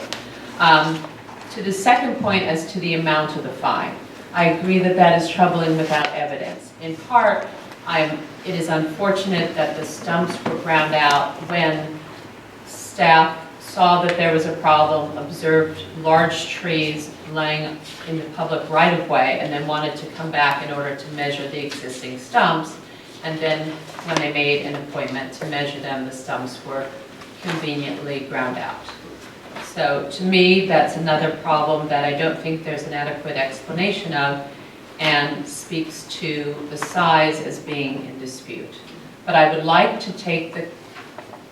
have the belief that the resident is representing that 2 were in the 10-inch range, and proceed forward, in my mind, fairly to all residents in this town who do apply for permits, who pay to have their trees, pay arborists to come out, don't cut them down in the middle of the night, or, not that that was done here, but don't cut them out without falling, that was you. Say no more. Arrest this man, chief. But my thought is that in order to be fair, we have to be universally even with fines, and we have had other people who have approached this council just since the new ordinance, and there is a common theme that everybody doesn't know, and that they need a permit, and that they can't cut down or, let's say, top trees and things like that. So at any given point, probably every month at some public meeting, trees have come up in this community in the last 6 months as an issue about permits being required, and you cannot, homeowners, property owners have to go through the procedure, and we want to make that clear. I do appreciate, and that was part of what I spoke about in the opening remarks, the concern of council members and the community that better education is needed, and I really want to work on that. If it does require a postcard to go out to every home, then I think we need to do that. But I would like to make it very clear, and I know that staff has been working on that, and it's been held up in different places along the way because it has to be legal compliance and things like that when we put people on notice. So I do think we're going in that direction, and I hope to see that for everybody's benefit. So in this regard, I would think that, in my mind, that we still have to find about the 2 trees that were wrongly cut down. And I do agree that we should revoke the California tree designs license for the remainder of the year. And I think we have to take action against them because they are putting in, and by the way, you should consult with an attorney as to suing them, but that's just my suggestion for you for the fine that you may or may not get should that be imposed tonight. Because I think it's a wrongful act by contractors to not, and we're doing our best to protect our residents by having this. And the fact that they didn't say anything is a great concern to me. Different than had you had your gardener do it. I think that's a real problem. And they should be the ones responsible ultimately for this, if there is a consensus, one way or the other, of the council. Can I have one more thought? You may, and so may Mr. Wong. After Vice. Go ahead. No, one thing I was thinking is, given that the backyard is so green with so many trees, and the willingness to put 3 new trees wherever Aldo or Director Cervantes feels appropriate, and I wonder if 3 36-inch box replacement trees are really necessary on that property. So I'm wondering if part of an instruction to the director might be to work with the homeowner to see if an additional up to 3 trees would enhance the property, and if not, don't worry about it because it's it's a real green backyard. It looks like they put in 127 trees is pretty stout effort. I can do it for that. And I also support that we do have fine structures in place. I would, since we don't have evidence, I would suggest we take the homeowner's word and in the spirit. And that might be a balanced approach. If the contractor loses their ability to do work in town, there might be some relief on the replacement trees, and the fine for 2 10-inch trees might be a balanced approach today. Why we try to fix this thing with education and making sure contractors, not just with trees, but any contractor needs to be, when they get a license, they need to sign that they know their craft and our regulations, whether it's plumbing, electricity, or trees. Councilmember Wong? Yes, I didn't get to see this picture until after my comment. So by looking at this picture, I can give the owner the benefit of doubt that those were probably dead trees, or she would have removed all of them, not just 3 of them. But still, you found a Stop that. unethical tree license.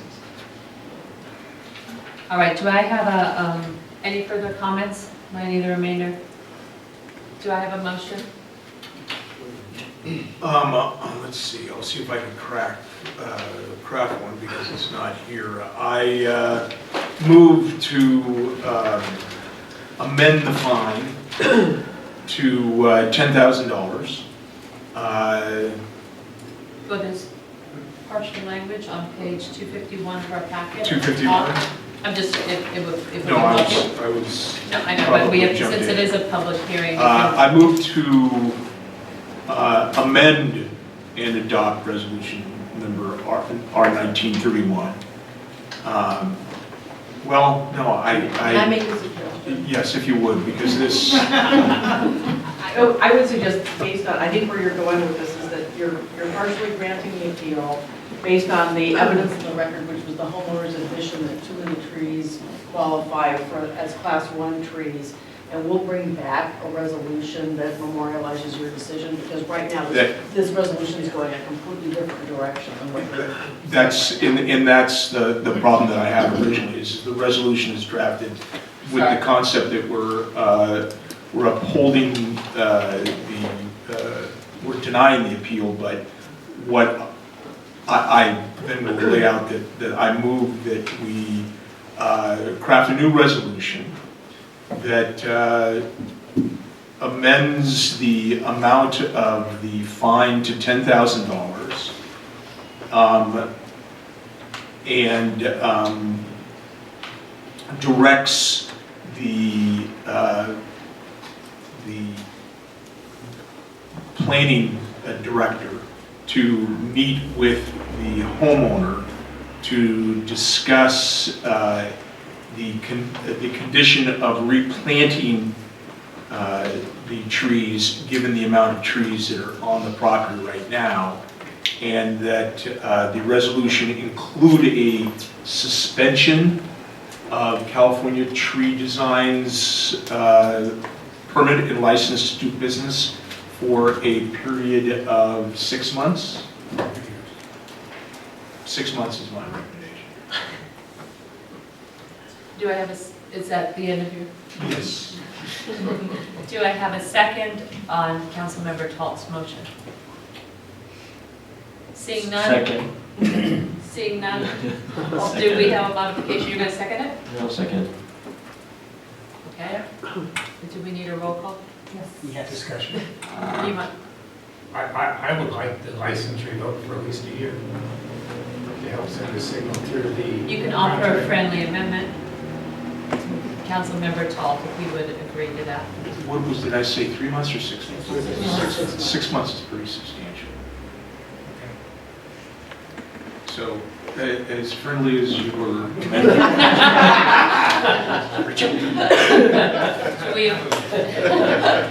Yeah, bribery works. All right, would you like roll call, Mayor? Roll call, please. Yes. Councilmember Huang? Yes. Councilmember Jacobowski? No. Councilmember Talt? Yes. Vice Mayor Udi? Yes. Mayor Shepherd Romney? We'll bring back the resolution at your next meeting with like direction. Can I ask another question regarding the tree trimmers? Can we find them? Can we have an ordinance to find them? No? It's really up, at this point, it's up to the. No, I'm not talking about this case, but I'm talking about. We should amend the ordinance to be more direct about it. So we can amend that in the future. Yes. Even if they're just gardeners? Well, that's another question, whether we want to extend it to gardeners or whether we would want to extend it only to arborists that have business licenses. So that would have to be a policy discussion for the council. Thank you. Thank you very much. Appreciate it. Thank you, Director Cervantes. Moving on, we have agenda item 18, appeal of conditional use permit number CUP 19-07, design review cases numbers DRC 19-14, DRC 19-15, and DRC 19-33, 618 Allen Avenue, Lindell Fly Golf Architects Inc. I'm sorry, I don't know. Thank you, Mayor, Council.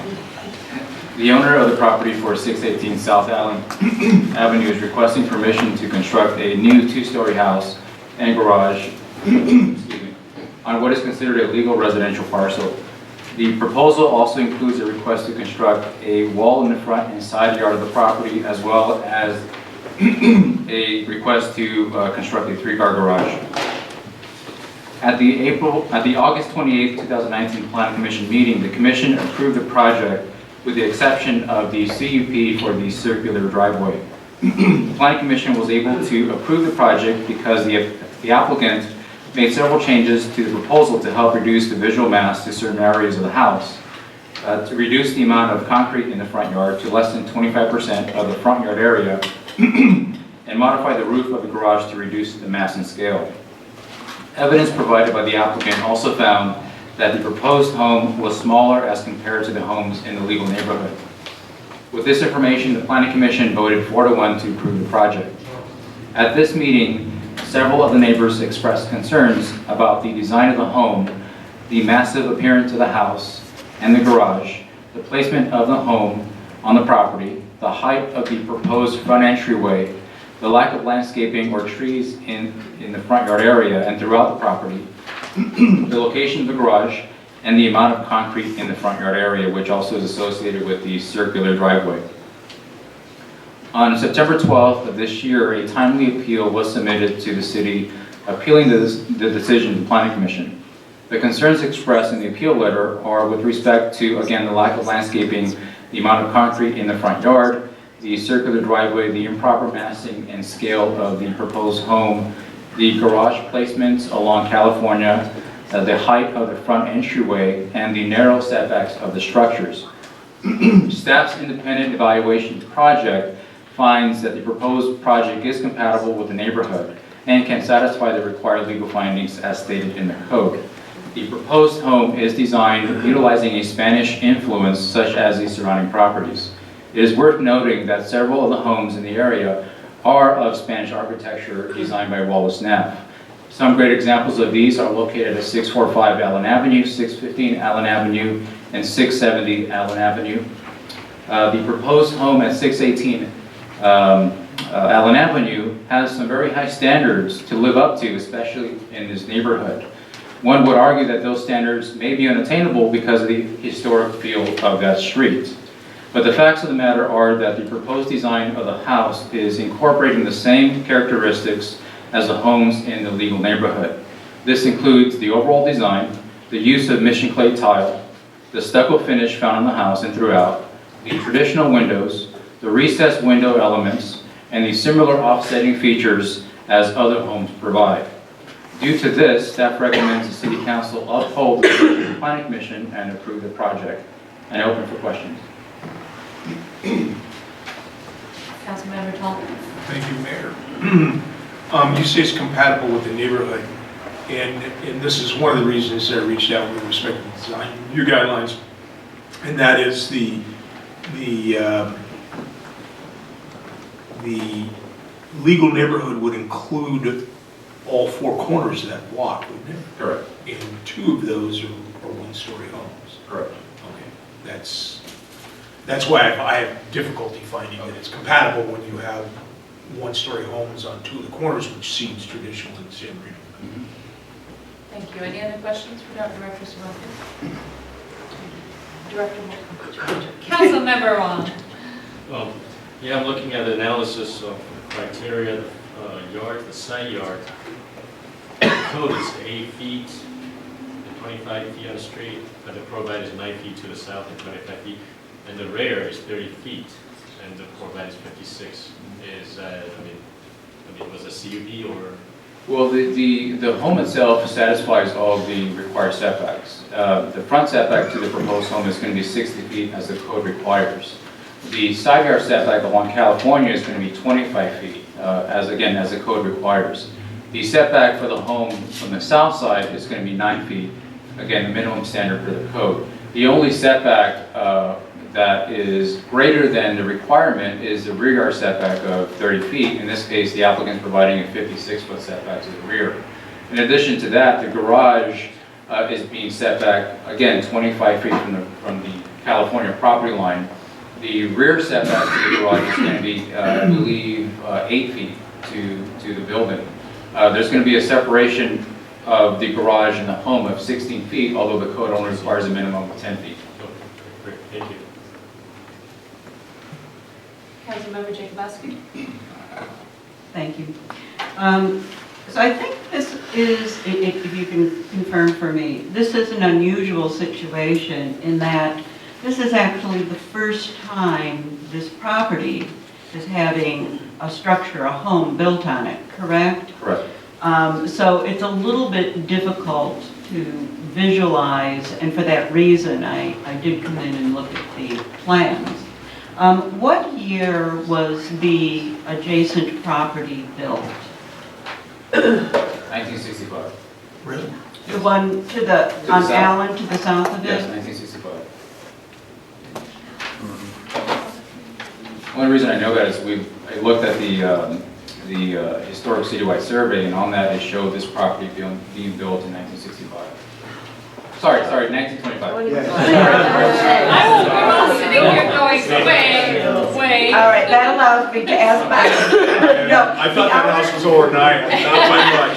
The hour is late. Be a little nervous. And you've been here all Maybe I've day. been somewhere else. No, really. What else was I looking at? Yeah, I thought I went to the wrong property. With that, is the home that was built in 1925 a potential for our historic resource list? Yes. Or what is the current status of it? It is identified on the list. It is, okay. And in your opinion, the plans for this property, do you feel that the facade maintains the same integrity that you are seeing on the southern tip of this property, the adjacent piece? In my opinion, it does. Okay, thank you. Vice Mayor Udi? And the planning commission again approved this project 4-1. And the structures itself meet all of the ordinances and conditions. I'll give a little background as the staff report provides. At the first meeting in June, there was a lot of discussion by the planning commission towards the applicant to make certain revisions to the project. Some of the concerns that were expressed by the residents were also concerns of the planning commission in terms of the massing and the scale, the entryway being of a certain size or height, locations of structures, and the placement of a home. So a lot of these were discussed and concerns were expressed by a number of the residents as well as the planning commission. The applicant was given direction by the planning commission to really return to provide evidence that suggested that the massing was appropriate. And so they made certain types of accommodations, and one of them was the reduction of the concrete in the front yard to less than 25%. They also adjusted the front entryway by adjusting the height slightly. They also, as the report mentions, there was an adjustment to the roof design of the garage to sort of simplify or create a less massive appearance of the garage structure. And so there were certain adjustments that were made by the applicant. But the one item that really convinced the planning commission was in one of the sheets of the drawings, this FAR analysis that identified that this proposed home was in fact one of the smallest homes in that neighborhood. Okay. And were changes made to around the circular driveway? You said that was probably 25% of the front yard. Was that changed? That was eventually denied by the planning commission, which basically gave the applicant the only option to remove that completely. Okay, and that has been removed. As part of the application, yes, it should be removed. Thank you. I just want to clarify a couple things that you said. There's a lot of details in your statement that have to do with changes that the applicant made between the first time that it was denied by Planning Commission, and that was a unanimous denial. Am I correct in remembering? The first meeting, it was, I don't know if it's listed in the staff report. yeah, the first meeting in June was a continuation of the project. It was continued to the July meeting. Correct. In order for the applicant to make adjustments. At the July meeting, the applicant wasn't ready for a presentation and requested a continuance. The Planning Commission granted that continuance to the August meeting, but they voted 4-1 to approve the project. Thank you. And staff has been in support of the initial, or the project submitted all the way along. Correct. Because of its compliance with the FAR and other strictly constructed standards. Well, the only, although everything is discretionary with respect to the project, there's a CUP for the driveway approach which we all know was rejected by the Planning Commission. But with respect to the design review portions of the project, this home meets all the development standards in terms of setbacks and height limitations, and is below the maximum threshold, although by 1 square foot. The matter with respect to design review in this case is very subjective, and in our point, in looking at the neighborhood, feel that this home shares characteristics with the neighborhood, which is again primarily a Spanish architectural influenced neighborhood. Right, but for example, you brought up the doorway, and I thought that there was testimony that there's not 8-foot tall doorways in the surrounding neighborhood. Yeah, and with respect to... So that to me says that they didn't comply with the neighborhood and the compatibility that staff has represented. And it was planning commissioners who determined when they denied the project that things like that were specifically called out that needed to be changed in order for them to support the project. Right. Am I correct in that? That's correct. They didn't deny the project, they continued it to... Right. Did I say denying it? Yes. I'm sorry, I meant continued it because of concerns. And there's a list of concerns, for example, the doorway. That's all I'm saying. And with respect to staff's analysis with any project that needs design review, is really not to get into the nuances of dimensions, of 9-foot dimensions versus how wide a door is or how tall a home is. As long as it meets the development standards, they can move forward with their case. We evaluate projects pursuant to their visual appearance from the public right-of-way. But of course, the Planning Commission, as well as the neighbors, as well as the council, can certainly get into looking at dimensions to make sure there's proportions are met. Right, or that it's compatible with the Correct. neighborhood. And Correct. their design, and also the design review committee has that responsibility as well for small projects less than 50%. And also I was interested to see, because we don't have a lot of information here as to the facts, we have submissions by the appellant, and then that brings up design elements, and then we also have a general support of them by staff. Am I correct? And if we wanted to consider those design elements that were the basis of the continuance and the single denial at the Planning Commission, we would have to establish this as a de novo review, let's say, in order to get information, further information, and the plans, et cetera, from the Planning Commission. Is that correct? That's correct. Thank you. Do we have any other comments by our questions? Sorry, questions. Okay, then I would like to ask the appellant if he would approach and make a presentation at this time.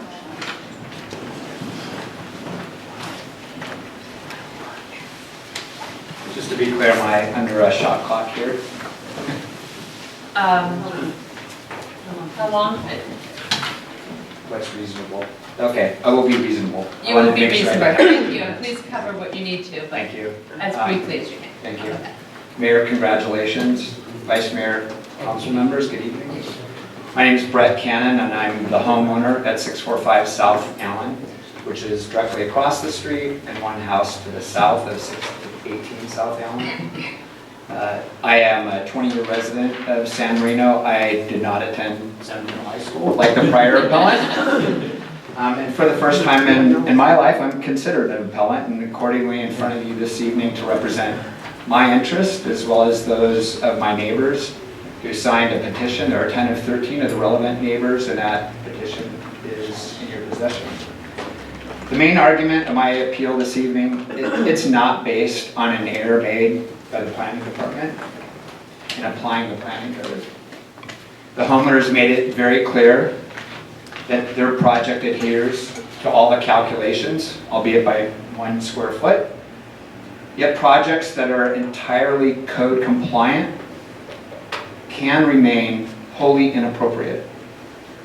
And for that reason, the fact that the code does not contemplate every single construction issue that a property can encounter is why our city has residential design guidelines, and why we have the ability for the Planning Commission and the City Council to use relevant information and those guidelines and apply good judgment to ensure that properties that are developed adhere to the high quality of homes in our neighborhood. In the interest of time, I'll reiterate 3 main themes for your consideration. The first is setbacks. California facing side yard setback for this property, as noted earlier, is 25 feet. Every home on the south side of California to the east has a 50-foot front yard setback. I don't believe the city code contemplated this anomaly of a neighboring home situated perpendicular behind a corner lot. Most homes in California that are on a corner lot also have a corner lot behind them. As a result, the subject property's garage will be a protruding eyesore along California, adjacent to grand Spanish homes that are 100 years old. To be clear, this garage could physically sit in the front grass lawn area of every one of those homes on the south side of California. That anomaly is masked today when you visit that property, and it's masked because the story poles are behind a 12-foot hedge. That hedge isn't going to be there when this home is developed. And that garage is going to stand out like a sore. The residential design guidelines specifically states on page 17, quote, new structures, not new homes, but new structures, should observe established front and side yard setbacks. And the pattern should be followed even if it's more restrictive than the zoning code. The second issue I have pertains to massing of the home. This is most notable on Allen and also on the hidden side, south side of the home. On Allen, the projected 2-story vertical front facade with an 8-foot door, and there are no 8-foot doors in the surrounding neighborhood, is not consistent with homes of similar size and scale. Again, the residential design guidelines specifically call out oversized doors and further state, and I quote, new homes should be compatible with the height, setback, proportion, and scale of the houses in the neighborhood, and buildings should maintain a proportional relationship to buildings on adjoining properties. Each of those homes to the south of this proposed project does not have a vertical 2-story front facade. They all have a single-story facade and project to a 2nd story further back from Allen. To the south side of the property, there's, I'm sorry.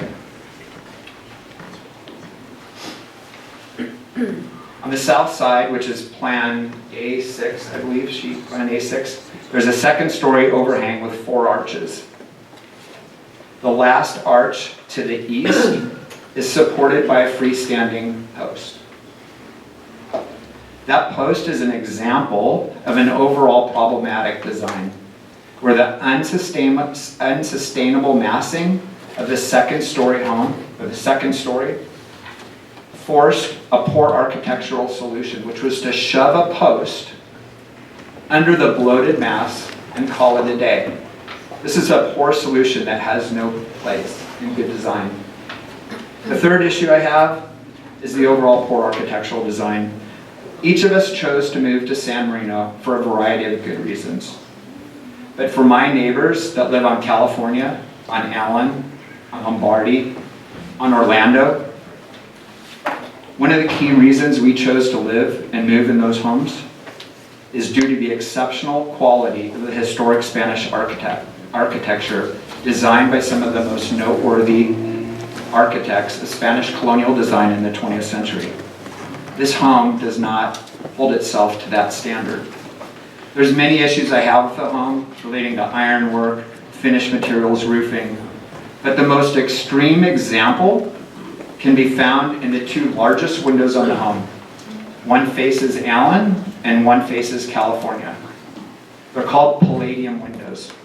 A Palladium window is a large arched window, and on either side is a rectangular glass pattern. Palladium windows are out of the Italian Renaissance period.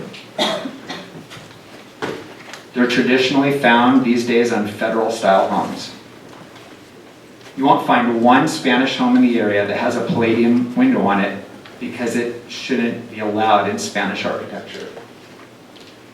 Think George Washington and Mount Vernon, not George Washington Smith and his stately Spanish colonial revival home in San Marino.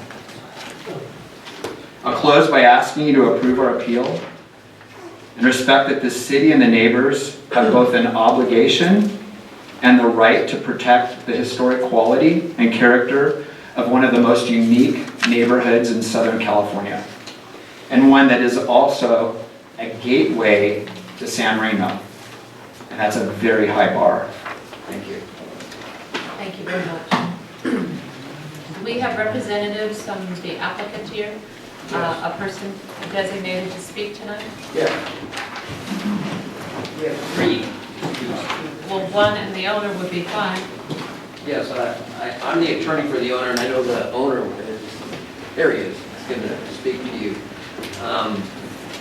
Just a couple things I want to say, and then I had the architects here as well to answer any questions. I'm Brandon Byrne from Louis Fitzroy. I want to congratulate you on being there. I think you all get my letter. I think I addressed it to you. I think you were the mayor when I wrote my letter, and then I showed up. There's a new mayor, so. Can I just clarify, if you're going to have 3 speakers, then you would take a third of the amount of time? I don't know how many, I've gotten speaker cards of applicant, and you are their attorney. Yes, I'm just introducing the architect and the owner who are going to speak to you, and wanted to just add something to my view of this matter, because I have been out to the property a few times, and that corner has a tennis court on it. And there are homes on each of the corners, and this home will be a vast improvement over what's already there. And it is interesting to me from a lawyer standpoint, because I'm a land use attorney, and I have seen this numerous times. It is always a bad idea to be the last person to build in the neighborhood. You want to be the first person. When you're the last person to build in the neighborhood, everybody comes out who had, at one point, had a variance or some sort of side yard issue and everything, and you're basically told you can't have one. This happens a lot. But I submit that this is a vast improvement over what's there. It's a beautifully designed home.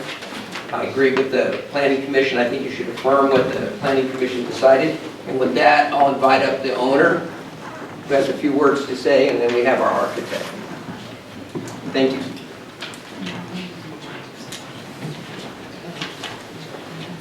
So these are just that.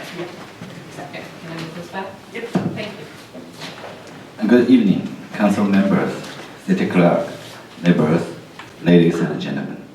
Today, the conclusion of council meeting will have direct impact on my family's future in San Marino. I will take this opportunity to express my point of view. First, I would like to introduce a little bit about my family. My family moved to United States last year. My wife and I have 2 children, and even we have planning to have one more child. Our parents will stay with us when they visit us. My family has the traditional of 3 generations living together. 620 Island is our only home. We love it, but actually it's not comfortable for 6 or more people to live together at one house. The 618 new house meet our needs. That's why I want to build a new house on the tennis lot. 620 Island originally and always has 2 lots with 2 different parcel numbers since 1926, maybe before. I didn't subdivide one big lot to 2 small lots. What I bought is 2 lots combined to 1 address. The previous owner built a tennis court, and I want to build a new house to give my family a comfortable life. We want to live in this beautiful city permanently. Since I purchased our house in 2018, I have had to pay almost 50,000 property tax every year. I also donated nearly 10,000 to San Marino Unified School District. I did and I will continue to contribute to this city and wish our city better. San Marino City's operating expenses relies heavily on property tax in order to keep long-term prosperity in our city. The residents need to work together towards this goal. I believe my new house project will not only increase value to my own house, but also will bring value to all surrounding neighbor houses. I hope everyone can recognize my contribution to the neighborhood. To conclude, I respect the professionalism of City Planning Department and City Commissioners. We are friendly, honest, new neighbor. We want to live in a harmony. I hope the mayor and the council members support my legitimate new house project. Thank you very much. Thank you. We have the architect.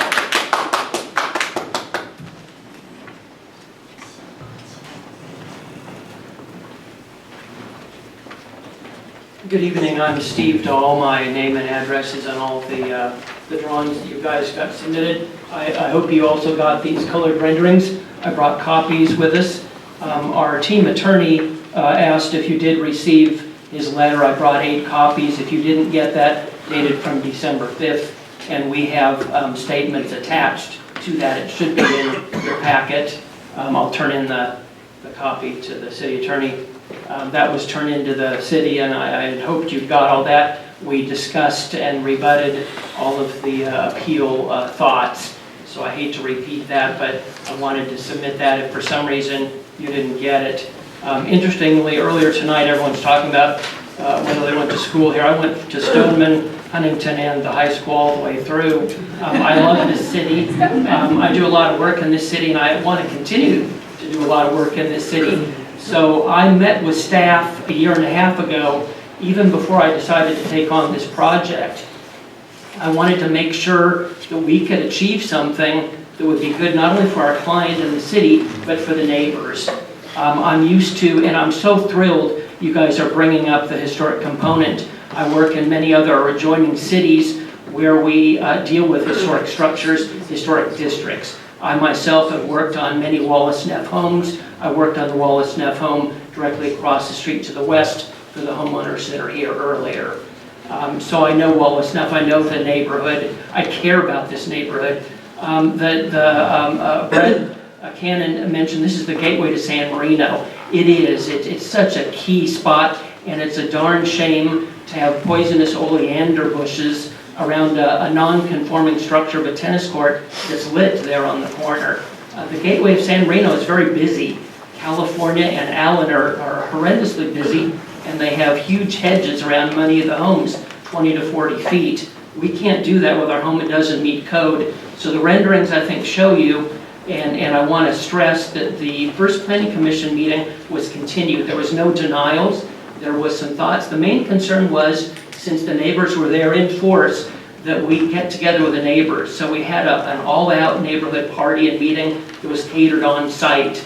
We put everything on hold. We met with all the neighbors. The number one thing you see in those renderings is hundreds of thousands of dollars of landscaping. And what we wanted to do is to not just put in little that don't count 5-inch trunk trees. We wanted mature landscaping to go in immediately. That seemed like the number one concern of the neighborhood. They didn't want a new home that kind of stood out that would take so many years to develop. So the commitment is huge. On your sheet 1 of the drawings, it has a list of all the changes we made from the first Planning Commission to the second Planning Commission meeting. The door was lowered. Just so you know, we don't have that. You don't have any drawings? This is not a de novo hearing. Okay. Well, there is a list on the cover of the drawings that was considered by the Planning Commission and approved by the Planning Commission. We made extensive changes to address the concerns. There was many concerns at the first meeting. We addressed all of those, and so the Planning Commission understood we made all those changes. We lowered the front door height, and in your staff report, it shows that it's compatible with other doors, and they list addresses in the neighborhood of Atra doors. We started at 9 feet, and we lowered it to 8 feet. We added all the landscaping. We got rid of paving. There's an extensive list that was enough to the planning commission to say, hallelujah, we have a wonderful project, a great design that'll be compatible. And the gateway to San Marino, if you drive into the city, you think of the south side of California. The one-story homes on the north side almost feel like they're in Pasadena. You would really do a disservice to do a one-story home here. It needs to tie in and be compatible with the other homes that march all the way down Allen to the Huntington. At the far end of Allen at Huntington, you guys, the city approved a wonderful, very modern home. So you don't necessarily have to mimic all the homes in the neighborhood. You just have to be respectful. And the design we have, we've worked for a year and a half with staff. This was not the first design. We have a great staff and it's tough love. This is a real refinement working with both the neighbors and the staff, and it's a beautiful home. I really stand here and want to strongly state that once this home is done, the landscape, the property value in the surrounding neighborhood will go up instead of the tennis court on this lot. And I'm open for questions if you have any other thoughts or questions. Thank you. Thank you. Thank you for speaking. Did we have any? If I could just interject, we did track down the letter that the attorney referenced.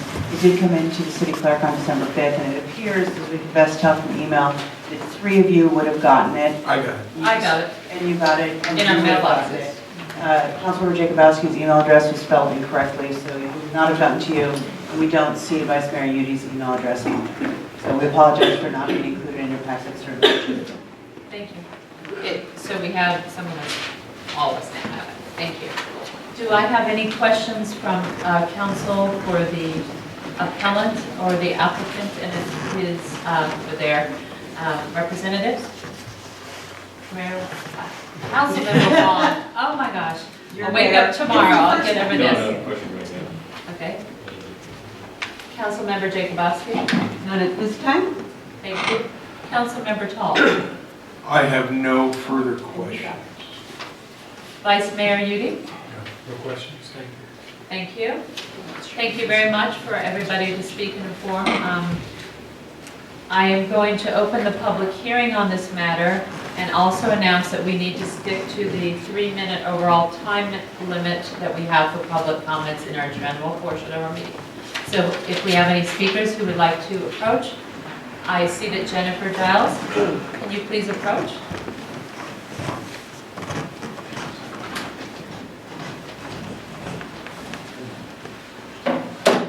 Hi, good evening. Thank you. My name is Jennifer Giles. I live at 2290 Lorraine Road. I'm a resident of San Marino, but I am not within the legal neighborhood of this property. I am a licensed architect with over 22 years of experience. And as I said before, I've been a resident here for almost 20 years. I first worked in the educational sector, and I've now shifted to residential architecture. And I've completed several projects here in our community, and I feel well abreast on our ordinances and our guidelines of our city. This project, as it was mentioned before, is quite unique due to its location on the corner lot. And as we've stated before, it is of a major thoroughfare into our city. Therefore, I feel it's a benchmark that is set quite high, that higher than other corner lots in our community that require the home to really fit in with its adjacent neighborhood. The neighboring architecture is of a very high caliber. As was mentioned before, there are 4 Wallace Neffs, 1 George Washington Smith, 1 Roland Coate, and 2 Everett Babcock homes, one of which is owned by the applicant next door. So that's 8 historic homes within this close proximity. So it's even more imperative to blend in with these masterpieces and emulate the Spanish style well. The owner, with the guidance from his or her architect, has a responsibility to our community to put their best project forward for this particular lot, and I feel that this project currently does not do so. What has been presented are the beginning attempts of a grand home in a Spanish style, but it falls short, and I give examples. It was stated before about the massing. It should be graceful, and as Brett mentioned, should step back from the front more towards the rear, which it does not. It has very high plate height, 9'6" and 9'0", which is higher than other homes in the neighborhood. I would suggest lessening the slope. Right now, the slope of the roof line is 4.5 to 12. It should be closer to 3 in the Spanish style, which would then reduce the vertical massing of the building, which would also help to reduce that scale. Also, as was mentioned before, the scale of the front entryway is very imposing. It's not graceful. The large oversized door, which has been brought up multiple times with its balustrade above, is very out of place. The wall thicknesses should typically in Spanish homes be between 12 and 18 inches in thickness, with windows set towards the rear of the wall thickness. What's shown on the drawings is only about 7.5 to 9.5, and it doesn't do it justice. The wrought iron and wood balcony detailing should really have whimsy and character, which shown is very plain and rigid, without graceful lines and curves. The patterned tiles, many Spanish-style homes have colorful patterned tiles on the risers of the stairs. There's only one stairwell shown, exterior stair. It's on the back. It actually hides 2 air conditioning units. And there's a chance to really do something good here, but nothing much has been done, and it's hidden on sort of a south corner. The windows that are spec'd are for Lincoln Manufacturing windows, and I went to their website today. Most of the images shown are very modern projects with very narrow mullions and minimal frames, which are not in the Spanish style whatsoever. It has a very modern look to the actual windows themselves.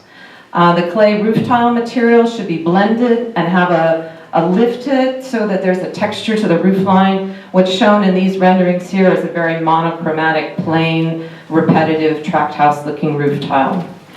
There should be awnings over the windows and shutters to each side that helps create character and tells a story. None are provided. It should have graceful arches with sweeping curves. There was a little bit of an attempt. I'm sorry to interrupt, but may I ask you to wrap up your comments? I will. Thank you. Okay. The landscaping, we talked about that a bit. It's really kind of masking and hiding the building when it really should partner with it. There should be more decorative details as well.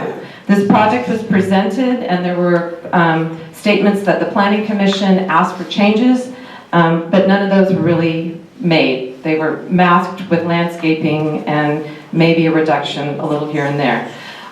In conclusion, I really ask that you require the property owner with assistance from their architect to redesign this project in order to adequately assimilate their design of this home into the historic fabric of this neighborhood. Thank you.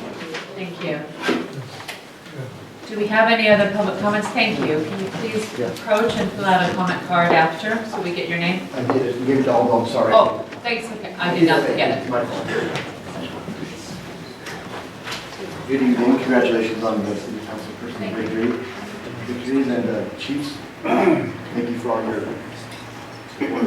And I'm sorry, sir, it looks like Aldo doesn't have a speaker card for you, so afterwards, if you could just fill one out. I may have it in my reading I've done. So, State your name for the record. my name is Nick Demopoulos.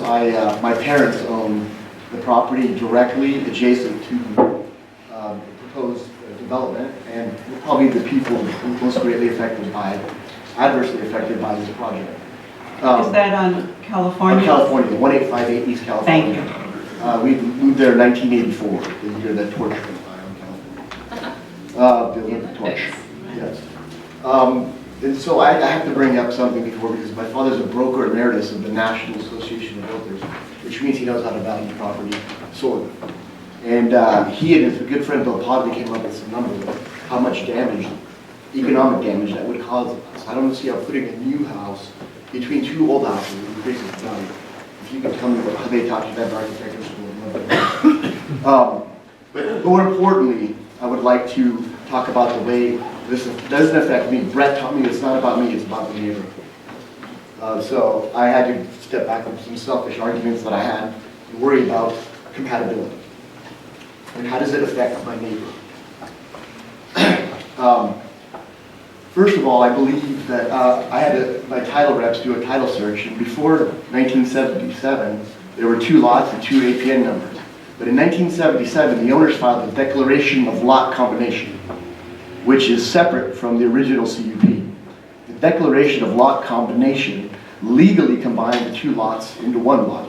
The declaration specifies that this lot combination runs with the land and is binding to 2 to future owners of the property. So since 1977, there has clearly been 2 APNs for tax numbers, because you pay way less for the improvement of the tennis court than you would paying for the improvement of the house. And we were close personal friends with the Morrisons. That's a confirmed fact. My mom, yeah, in Utica.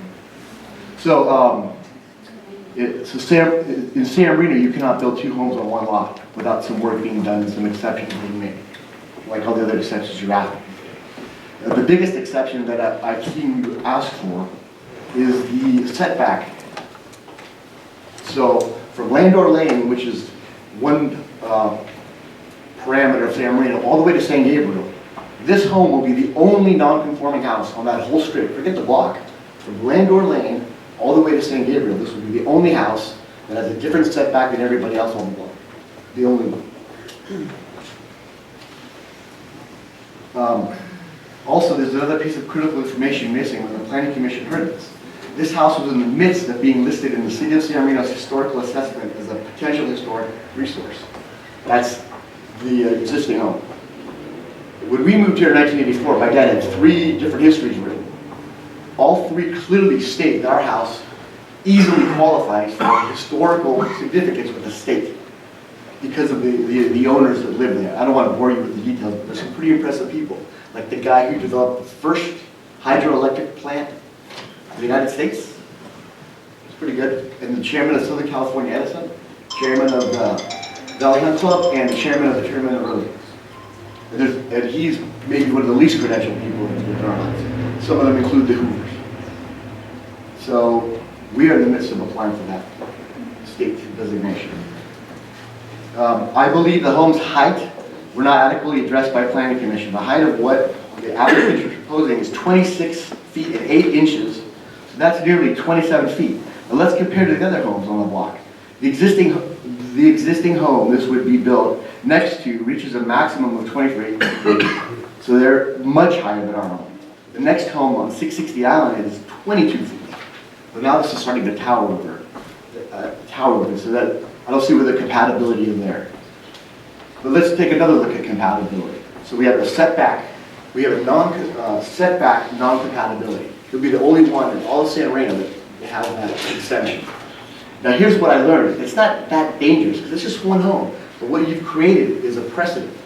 Now they're going to start. May I ask you, sir, to wrap up your comments because our time limit has finished. Thank you. Thank you for so there are many. There are probably 10. We counted 10 areas of complete non-compatibility and complete disregard for the design of these documents. Thank you very much. Would you please? Yeah. Do we have any other comments by the public at this time? Otherwise, I will close the public comment period, please. Public hearing.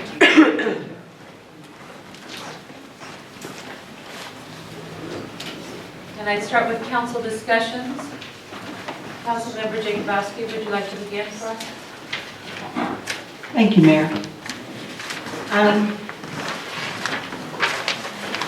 This is just to determine where to go from here. So although I looked at the plans and we've heard comments tonight about the architectural design, I don't believe this is the place to really get into that in detail.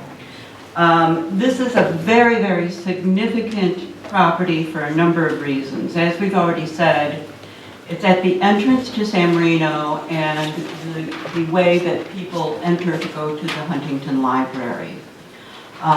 We have had similar concerns in the past about properties that are at the entrance intersection in the basic part. Excuse me. So we pay special attention to those types of properties. We are very proud and very impressed that this is a neighborhood of stately homes with famous architects. This is very unusual because, as we know, in San Marino, for the most part, we don't have vacant lots. And it's very, very difficult with both story poles and computer-aided drawings to see what this is really going to look like. I have concerns with this being new construction in an area of established homes, that this not look like a modern new Spanish, but have all the traits of a traditional. So I think where I'm going on this is I'm feeling the need that we really have to take a deeper dive into this and be very, very careful going forward. As I said, it's an extremely unique situation where this is a first build on a property. We just don't run into that in town, and it's an extremely strategic location. That summarizes, I've got a lot more that I could say, but I think it's just going to require council to take a deeper look. Thank you. Council Member Wong? Yes, I concur with Councilmember Jakubowski. I think I need more information. I need to do more research and see where we go from there. Thank you. Councilmember Tall? I concur with Councilmember Jakubowski and Councilmember Wang with one addition, and that's the issue raised by our last speaker with respect to the legality of the lot and the lot combination. I attempted to look at it after I received this and didn't go in as deep a dive as he did, but I do think we need some information relating to the actual status of the house, the ability to build on that without seeking some sort of further adjustment. But I do think that this is something we have to take a more critical eye look at. Thank you. Vice Mayor, you? Yeah, I totally agree. I mean, when you look at, this is a unique situation, when you look at the setbacks along California, that's significant, and I just need more time and more facts to absorb it, and some training. And I also share many of the concerns by my fellow colleagues, as well as some of the speakers here. And I'm not going to assume anything that we're going to do, but it seems like there's a need by the council to go forward toward a de novo hearing in this regard, so that we can further consider some of the items that aren't in our packet and look at things that have been brought up to us through letter, through the presentations here tonight. And I think we do have to keep in mind that City Council by plan is the final arbiter, so to speak, in what's happening in our city. And a property owner does not get to build whatever they want just because it conforms with measurements and statistics. So we need to bring our own observations and review and judgment, as well as consider the prior board, the Planning Commission in this instance, and some of their expertise as well. So otherwise we would have over-the-counter approvals of new homes on a regular basis. So I would ask that we, somebody suggest a motion in this regard so that we can consider this further. I move to, go ahead, to instruct the city clerk to set the matter for hearing within 40 days before us. At such hearing, we shall hear and decide the case de novo. The hearing shall be conducted in the manner and within notice herein prescribed for the commission. I second. May I ask for a friendly amendment that we also ask our city attorney, or what would be the appropriate to investigate the title issue as to the property, and come back with information on that for us at that time, because it would not have been part of the prior record that we would act upon if we don't actually instruct our city attorney to engage in that process. Or you could also ask the applicant to provide the information, because they should have the information from the title reports, as it sounds like. The applicants or the Yeah, the property owner. The applicants are not the property owner. The property owner is the applicant. The applicant, not the not the applicant. Yes. Yeah, I'm talking about the applicant. Well, however you would like to do it. I would appreciate it if I will agree to the friendly amendment because it's Well, if they have it in their title report, that would be expeditious, but we can certainly, we can get a copy too. well, if they have it in their title report, why didn't they try to do this? Then, you know, I don't know, but I would request at least the gentleman that mentioned the information that they provided to Mr. Director Cervantes so that he could share it. And we'll verify it. Okay, so, thank you, we'll have an investigation as to the title of record. And we have a second. Since this is a public hearing, I would like to request a roll call vote. Councilmember Wong, Yes. Councilmember Jacobowski, Yes. Councilmember Tall, Yes. Vice Mayor Udi, Yes. and Mayor Shepherd Romney. Yes. So the matter will be set for de novo review by the council. And the date, But it's going to be January. January 8th, Well, I believe for the January 8th meeting, we'll have to call or a special special meeting. one. Right. So we will inform the appellant and applicant both, and it will be posted public record. Thank you.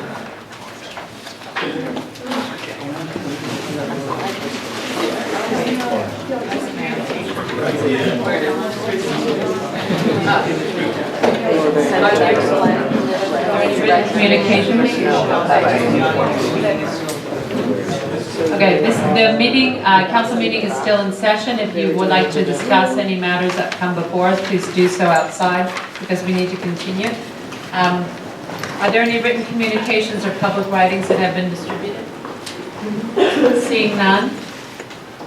Do council members wish to inform the public of any meetings or conferences they have attended? Joseph Chang I attended the school board meeting last night. Joseph Chang is the new president of the school board, and Shelley Ryan is the new chair, and Shelley Ryan is the vice chair. And Cory Barb is the clerk. Thank you very much. I'd like to make a comment. I'd like to commend administration, police, and fire for the excellent evening that was held recently with the arrival of Santa and Christmas Around the Drive, sponsored by the Chamber of Commerce and the city. The city provided the trolley for that evening. And I want to thank all the businesses who were open that night, and we are extremely appreciative of them doing business in San Marino. Thank you. Thank you. Any other comment? Seeing none. We will have a meeting on January 8th, and now is the time for public comments. I think Jean has left. Does anybody? I'm heartbroken. Pour 'em out. My first meeting, and Jean has commented. I know, you've done it so well. He gave up.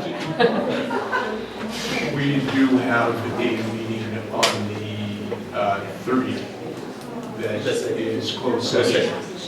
Correct. Should I announce that? Yes, I just did, but if you prefer that. I just wanted to Thank say you. that we're not You're correct. misleading the public. You're correct. Thank you very much for the clarification. Then I adjourn this first city council meeting. Yay!